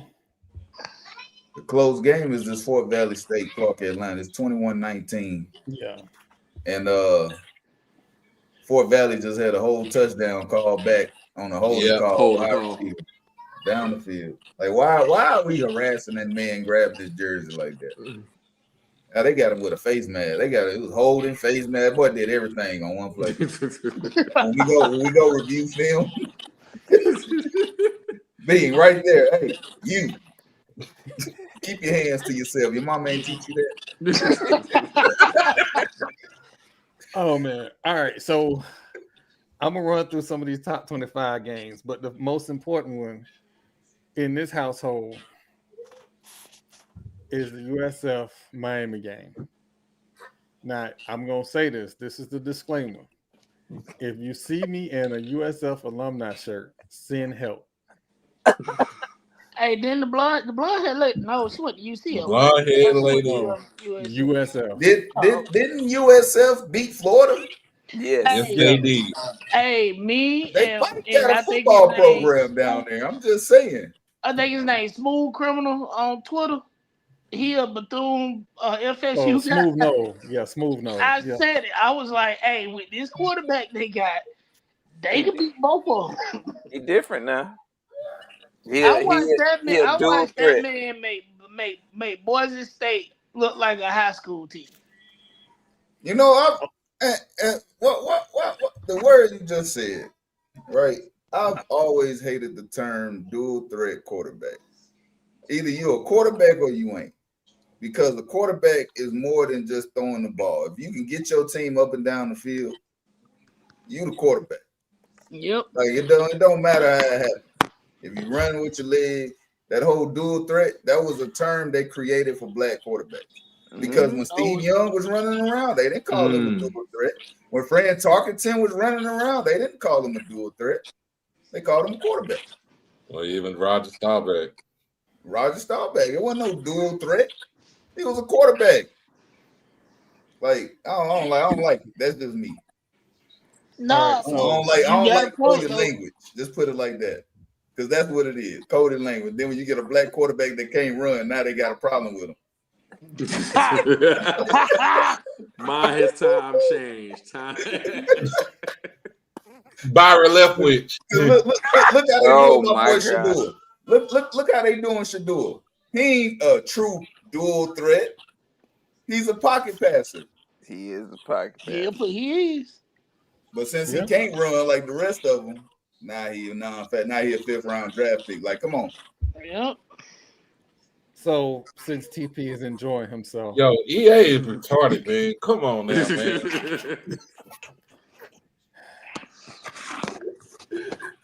Get EA off the screen, dog. What did he say? I can't see. What did he say?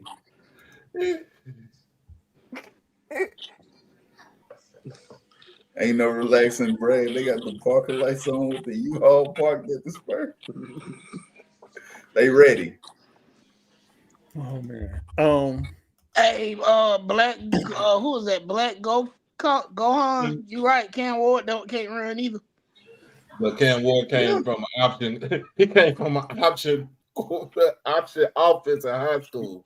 Yeah, that's the crazy part. He did, but he can't run though. Oh no, he's able to improvise. He did a lot. So at Miami last year, you know, a lot of what we saw in games was them getting down early and then him running around making plays in the second half. I think the defense is just getting tired. And then now he can run. Because I was like, where is all this happening in the first half? Why are y'all always down? They are Ibis. That's why. They were always the down. dumbest Even bird against in Duke. Florida. Even against Duke. I thought Duke was going to get him. TP. Ibis. That's all you need to know. Hey. All right, TP. I'm about to ask you about this game. I'm about to ask you about this game. Texas versus Utah. And 540. what are we talking about? We don't beat look, if we don't beat Austin too. If we don't beat the tip off of them, they should just be you by the time we done with them. Like, this don't make no sense. Like, what we have going right now is we have to show the world that the Ohio State game was just us going through some growing pains.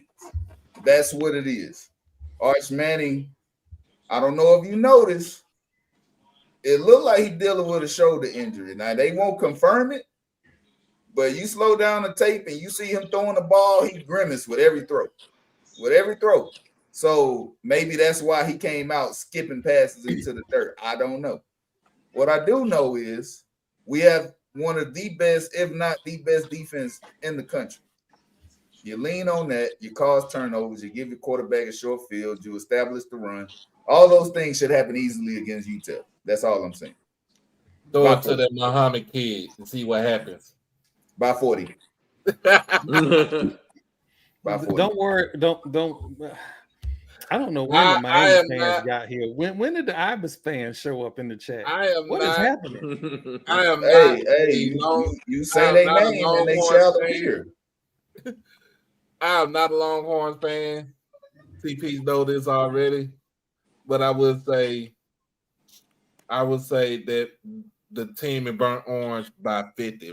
Really. Hold on, since you want to bring that up, we got Sark calling plays. We ain't beat nobody by 50. He ain't gonna keep throwing the ball.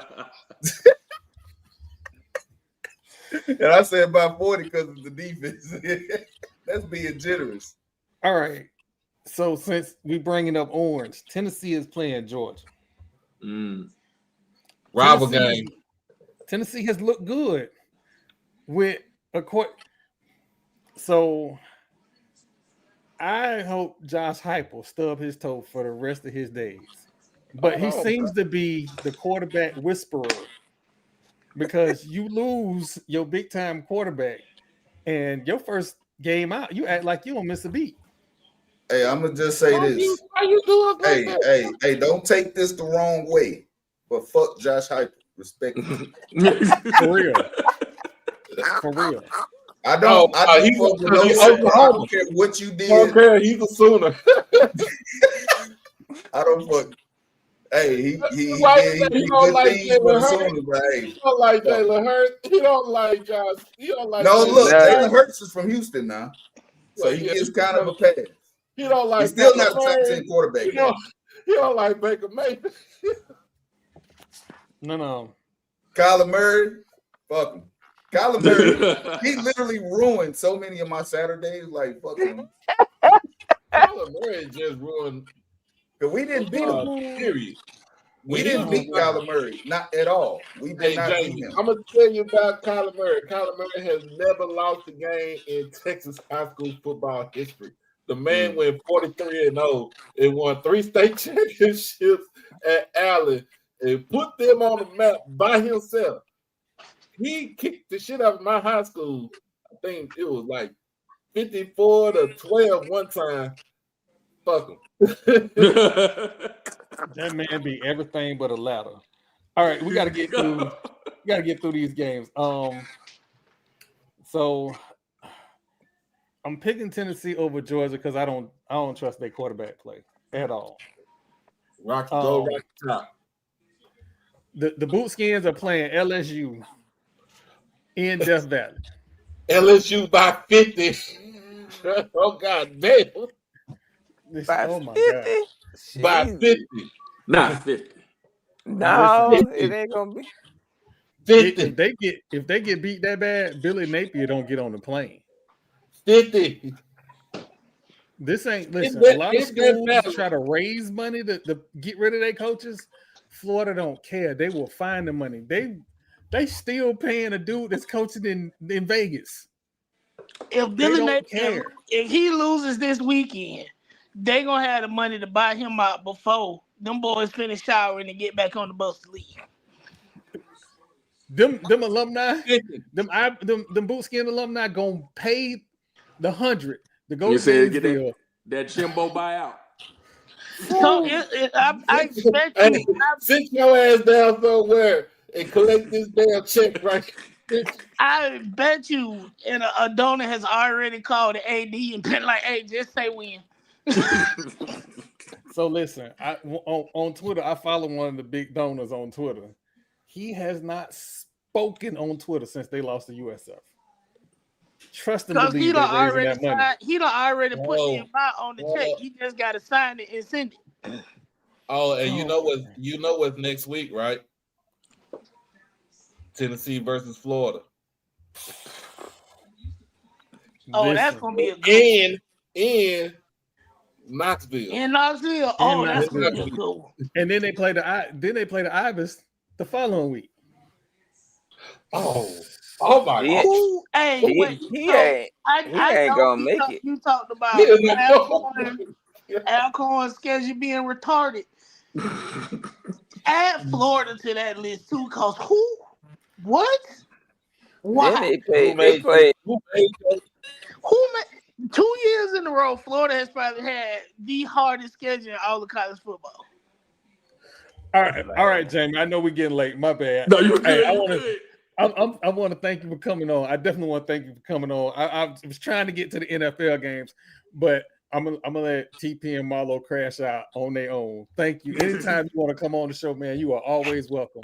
The voice of D2 HBCU, Mr. Jamie Walker. Tell the fans where they can find you at. Man, IG and Twitter, Sport Voice JW, Sport Voice JW, man. Hey, it's been a pleasure, man. I appreciate y'all having me on. No problem. No problem. Thank you. No problem. I was just saying, who made that schedule? Now that we ain't got company, Stop. we talk about some shit. Who made that schedule? Like, hey, I wish I could stay on with y'all though, because I gotta run to the store because I'm getting on the flight in the morning and I'm last minute with everything. Procrastination. 2 seconds, TP.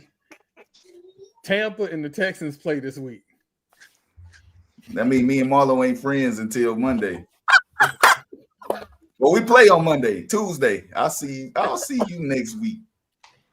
After we put hands and feet on Baker Mayfield, belt to ass. Oh shit! I need belt to ass. I'ma just say this: may the best team win. They will. I know. Thank you. Go Bucks. At least he said it. Do you realize that the Raiders are going to be 2-0 this week? It's going to be good. I did not realize that, but we can revisit that next week when y'all 1-1. The Chargers. Oh, the Chargers look good too. I ain't gonna lie. Y'all ain't winning that game. I think the Chargers might be the best team in y'all division. Yeah, they look real. Y'all ain't see my Raiders. Y'all ain't seen. It's okay. I seen them. I seen them get bailed out time and time again by a sorry ass Patriots team. We got a burner at wide receiver that toasted their entire defense for fun. Should have had 2 more touchdowns, but a certain. If the Chargers keep throwing the ball to Xavier, they're gonna be all right. But I will see y'all next week, man. All right, well, have a safe flight. Yes, sir. Appreciate it. Hold on. I have one of the guys in the chat give you a score update. Getting to the games real quick. I know that the Jaguars are playing the Bengals. I think the Jaguars win that game. Absolutely. 2-0, baby. No. I could have went to the game last week. My uncle invited me to the game, but I had to get back. Yeah. Oh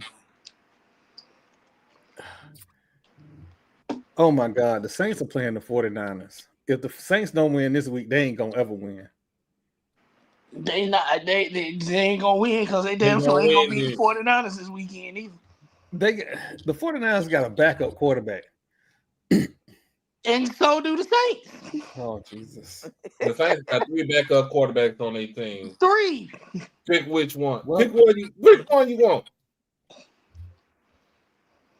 Oh, man. Hey, 21-19 CAU driving. Mm-hmm. They're in the red zone. So the big game on Sunday is going to be the Chiefs and the Eagles. Oh, I got Eagles. Fuck both of them. Yes, absolutely, but I got Eagles. So, my boys play. We play. You know, y'all just messed me up. You know, we play the Giants. We play the little Giants. You know what I'm saying? Annexation of Puerto Rico. See, I don't want TP to crash out, but we gotta ask the question: how do y'all win the division when you trade your best player a week before the season starts? Hey, and he balling right now. he balling. Hey, it is what it is, but we just gotta move on. So we just gotta move on. Next one up. That's all I gotta say. You know. So all I gotta say is CD Lamb got the ball out.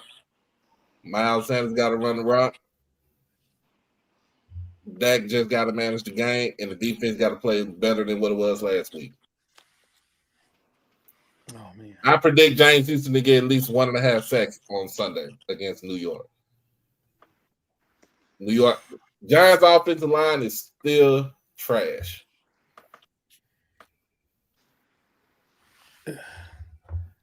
I don't listen. I'm trying not to talk about the Steelers. I'm not gonna lie. I don't believe Aaron Rodgers. What else, Square? They played the Jets. Hey man, I can't lie about this. Justin Fields looked damn good Sunday. He did, but their defense looked their defense looked terrible. Now you know what I'm about to say. Aaron Glenn, straight out of Houston, Texas. That man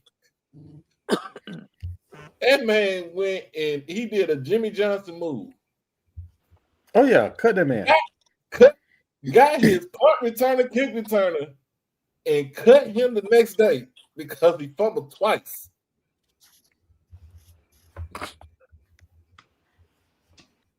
You had all season. I mean, touchdown Clark. I don't see nothing wrong. I am of the belief that you got to protect the rock. That's just my thoughts. But I'm trying to make sure I didn't miss anything. Oh, Las Vegas Aces, 14-game win streak. 15. Went from almost 15-game win streak. 15-game win streak. Went from almost not making the playoffs to lock this weekend, lock up. No, I'm sorry. Today or tomorrow, lock up the second seed. Yeah. And they got Cheyenne Parker Tyus back just in time. She played her first game Tuesday. She just dropped the baby a few weeks ago. Scott, she just had a baby. So she's been out on maternity leave. So I'm picking them to win it all. Y'all saw me tweet about Fee the other week. She's not a killer. She never has been a killer, and she disappears every time they need them. I'm going with Aces for a championship, and I know they're not gonna give Asia the MVP, even though she deserved it and she played like it all season. But she'll get Finals MVP. So there we go. Yeah, I just saw that touchdown, Mr. Moore. So, well, we had a really good show. We, for the most part, we even behaved ourselves, mostly because we had people visiting. I was about to say we got home training. Always. Jack State by 50 this weekend. Ain't y'all playing Miles? No, we're playing Tuskegee. Shit. Wow. I'm saying by 50. You know what? I'm gonna say this now because I just want to go to ski and watch a game underneath the shed. But if one of them children step on my bunions, I'm gonna have a real big problem. Well, you can't be balling the parlaying under the shed, man. You too old for that, bro. Yeah, you ain't gonna be under the shed. You too old for that. And they got the lights, and they had a light show with their lights too. Come on now, they winning. I mean, of course, they are 2-0. They are 2-0 this right now, but I mean, they winning. They winning. Too bad they ain't gonna win this Saturday. So it's the WC Gordon Classic. So all my folks in Jackson, wear your red. Fuck what the other president said. I was about to say, didn't that president tell y'all to stop wearing red after he had only been there a day and a half? And they done found some dirt on him and got him out the way. That man had been there a day and a half, and he said, "All right, y'all, pack this red shit up." He got himself out the way. I ain't wear. Come on, look. Hey man, hey, I just want to get this. I don't want to hear nothing about no attendance this weekend. I don't want to hear it. I ain't worried about no attendance. Can we win the football game? Fuck it. That's all I worry about. Hey, attendance is the participation trophy. It don't really mean nothing. It's just for people who don't really watch football to argue about something. Yeah. Well, I think did we hit everything? I want to make sure we hit everything before we start winding it down. Oh wait, I'm sorry. Marlo's oldest daughter. Happy birthday, 22 years. Happy birthday! Yes. I remember waking up in her room, classic weekend. I was still slightly inebriated. Hey man. Oh, it's a little person. It's a little person. But yeah, happy birthday to her. I think we actually hit everything in a reasonable amount of time. See what happens when we have guests. We got to have guests on more often. That way we can stay top 10. I don't know if that's going to happen, but I want to thank everybody for making us top 10. I mean, if we made top 10 with how ridiculous we act, we might as well turn it up a little bit. You know what? As they said in Major League, we might as well win the whole damn thing then. Might as well. I don't see no problem with it. Me neither. Hey Doc, what you got for us this week, man? Well, I was supposed to be heading down to Jackson this weekend. I did get media credentials for the game this Saturday, but I won't be able to make it because monetary issue for right now. But we will stream. Of course, I will stream the game on Saturday. The game is at 2:00. So all my folks in Jackson, make sure that you hydrate the night before you go to the game, or actually hydrate tonight before coming up into the vet and drinking all your sorrows away. Other than that, I just want to say what I saw yesterday and what I heard yesterday, it was crazy. I do send condolences to Charlie Kirk's wife and kids, but at the same time, y'all nice. The kids, the wife and kids, they ain't got nothing to do with this. But for this man who spoke the rhetoric that he spoke, you reap what you sow. I just have to say it like that. It doesn't matter to me y'all like want to praise this guy and stuff, but it doesn't matter to me. It doesn't matter to me. What he said about black people, what he said about Hispanics, what he said about immigrants in this country, it does not matter to me. I could care less what happened to the dude. I could care less. Just to see the video, it was horrific. It was horrific. But all of this doing is taken away from what's really needs to be talked about. The Jeffrey Epstein case. It's taken away from that. It's taken away from folks here in Texas try to gerrymander districts. It's taken away from that. And then you got a goofball of a fucking president talking about lowering the flags at half staff until Sunday. He was not an American patriot to me. He didn't come to the hood and try to convert black folks into conservative Republicans. He shunned us. He talked bad about us. He even said that we make up more crime than what we have in as a whole population. I really don't care about him. So, well, all the folks saying that black people are being insensitive and stuff like that. Fuck you. Fuck you.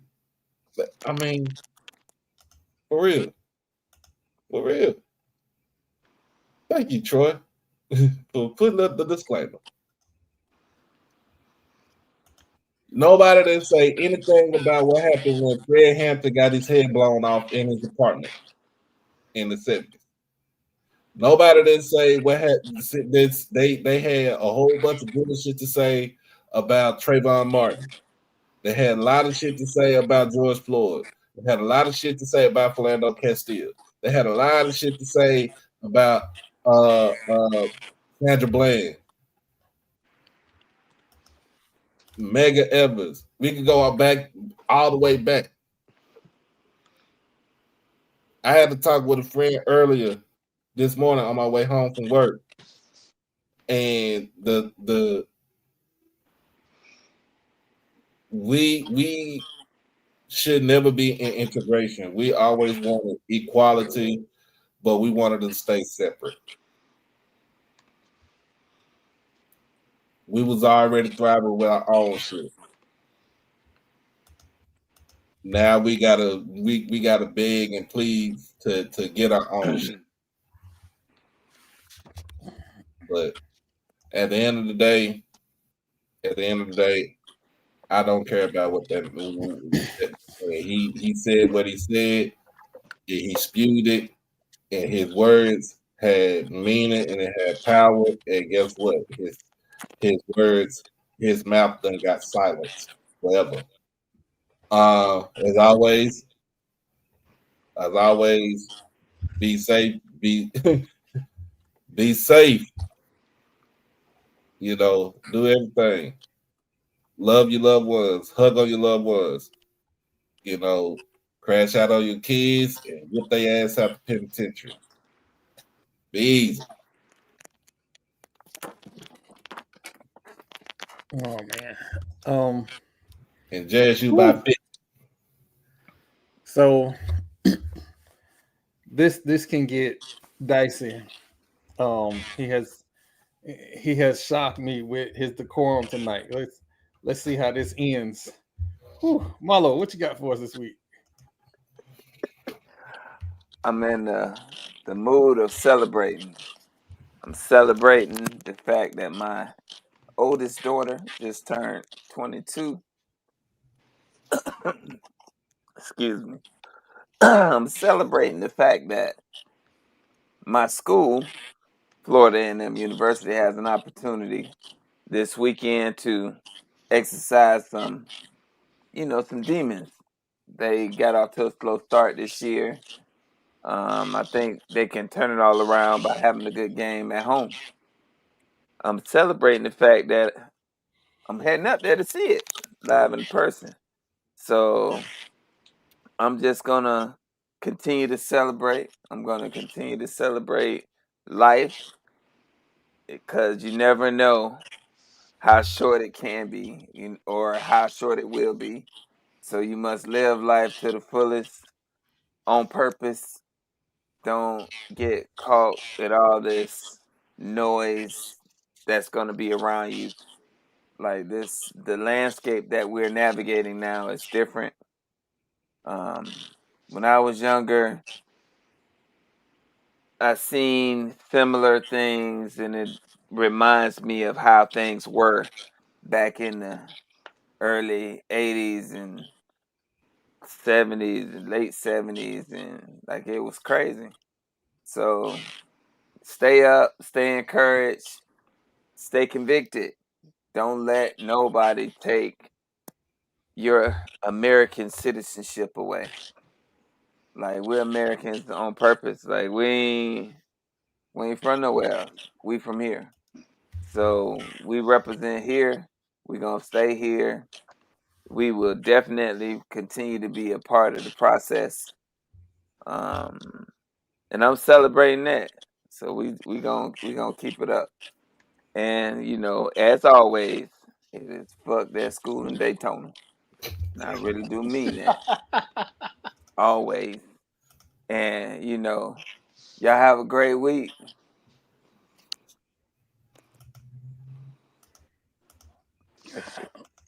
So again, I want to thank Daytona for allowing us to come into their facilities and just allowing us to cover your sports.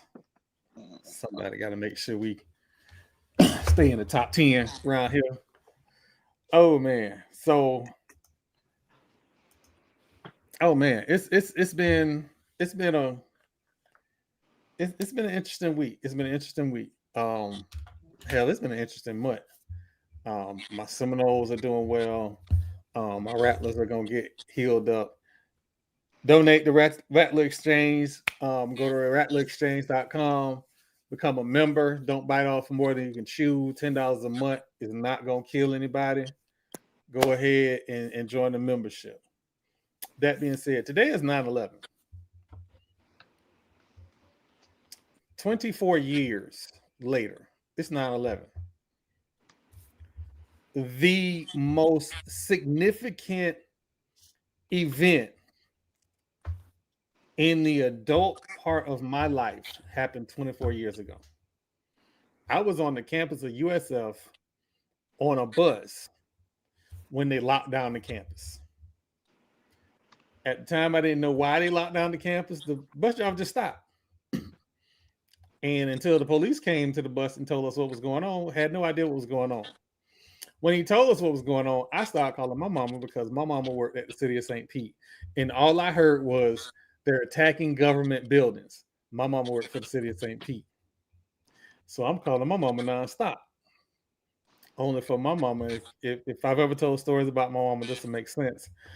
My mama explained to me that ain't nobody attacking the city of St. Pete when MacDill Air Force Base is across the water. I'm fine. I wasn't trying to hear that.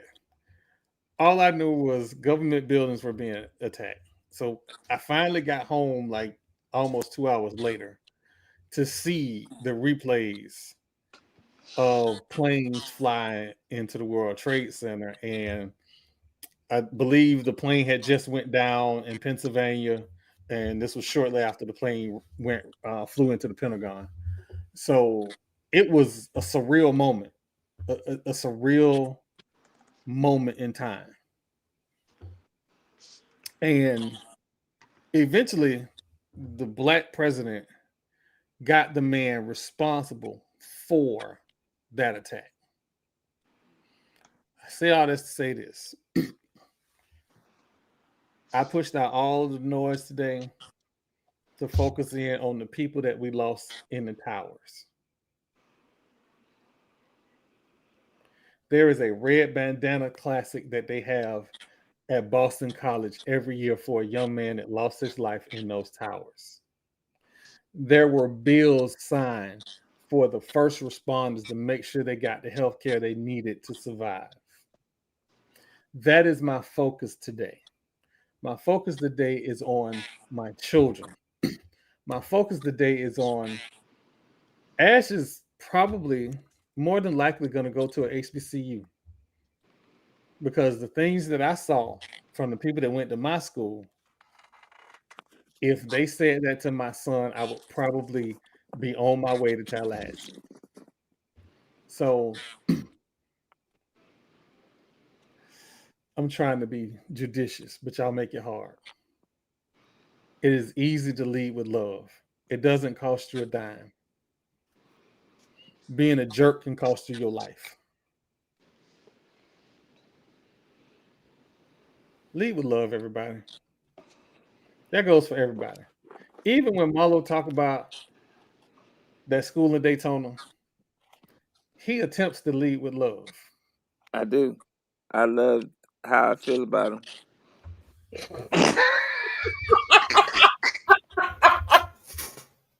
It warms my heart. You know what? That was my fault. You know what? I set that up. I set that whole thing up. Yeah, you set yourself up for that one. For that. You set yourself up for that. I don't even. You know what? I ain't got to finish my statement. Jamal, what you got for us this week? I don't have no crash out this week. I think I'm gonna err on the side of what. Honestly, thank you everybody for saying a lot of my thoughts about the Charlie Kirk situation, and I'm not giving any additional energy and time to it. Like Doc said, fuck that man. He maggot food. Nah, that's the end of it. What I do want to draw attention to, and I think about this probably every September the 11th. So I'm the youngest of the crew. 24 years ago, I was in the 5th grade, and I remember this day. I was in the 5th grade, and it's one of those things that creates a memory bubble, so you never forget exact. I remember that entire day like it happened yesterday. I remember what I had for breakfast. I remember what I wore to school that day. I remember everything that happened. And we were sitting there reading in my reading class, and the phone rang because we didn't have cell phones. The phone in the classroom rang. And I remember my 5th grade teacher, my 5th grade reading teacher, her name was Miss Bryant. I just heard her say, "Oh my God, oh my God, oh my God." And she said, "All right, everybody put your pencils down and get in line." And I'm like, where are we going? So we go down the hall to the teacher's class that had a TV. Cause I went to Title I schools my entire life. I'm a country boy from the Panhandle of Florida, and we ain't have a lot of money. And I remember sitting in front of this TV, watching these planes fly into a building. I remember watching a man jump out of like the 99th floor because that was the only option he felt like he had. And I remember they interrupted to say there was another flight. And I was like, oh man, another flight. But only this flight crash landed in Pennsylvania. The pilot of that flight was a man by the name of Leroy Holmes Jr. Funny story about that name. That was also my dad's best friend name, spelt the exact same way, and he was a junior. Black man. Fought off 3 Al Qaeda members and crash landed the plane in a field versus driving it to I think he was supposed to be heading to the White House or another one heading to the Pentagon. And they never said anything about it. So I'm gonna take this time to give that black man his flowers because he saved many lives that day. He lost his life. He did not get to go home to his wife and kids that day, but he's still an American hero. So shouts out to Pilot Leroy Holmes Jr. for saving lives that day. That's honestly all I got. Fuck Nazis. That is so valid for what's going on. Punch them. Fuck Donald Trump. Punch Nazis. Crash the fuck out when people have you fucked up. And until next week, I'm Lord Jamal. Yeah, punch Donald Trump too. Punch them all. Shout out to Clark Atlanta for the win. Held off a 4-quarter rally.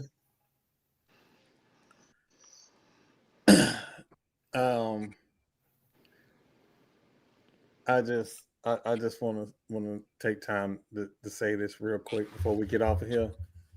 Wake Forest, you had one job.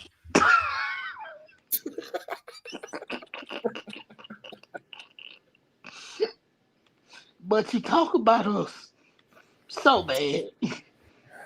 This, you know what? Until next time, people, thank you for coming out to the Gathering of Old Men podcast. For HBCU Overdrive Holiday, myself, Marlo, Lord Jamal, we are out. Deuces.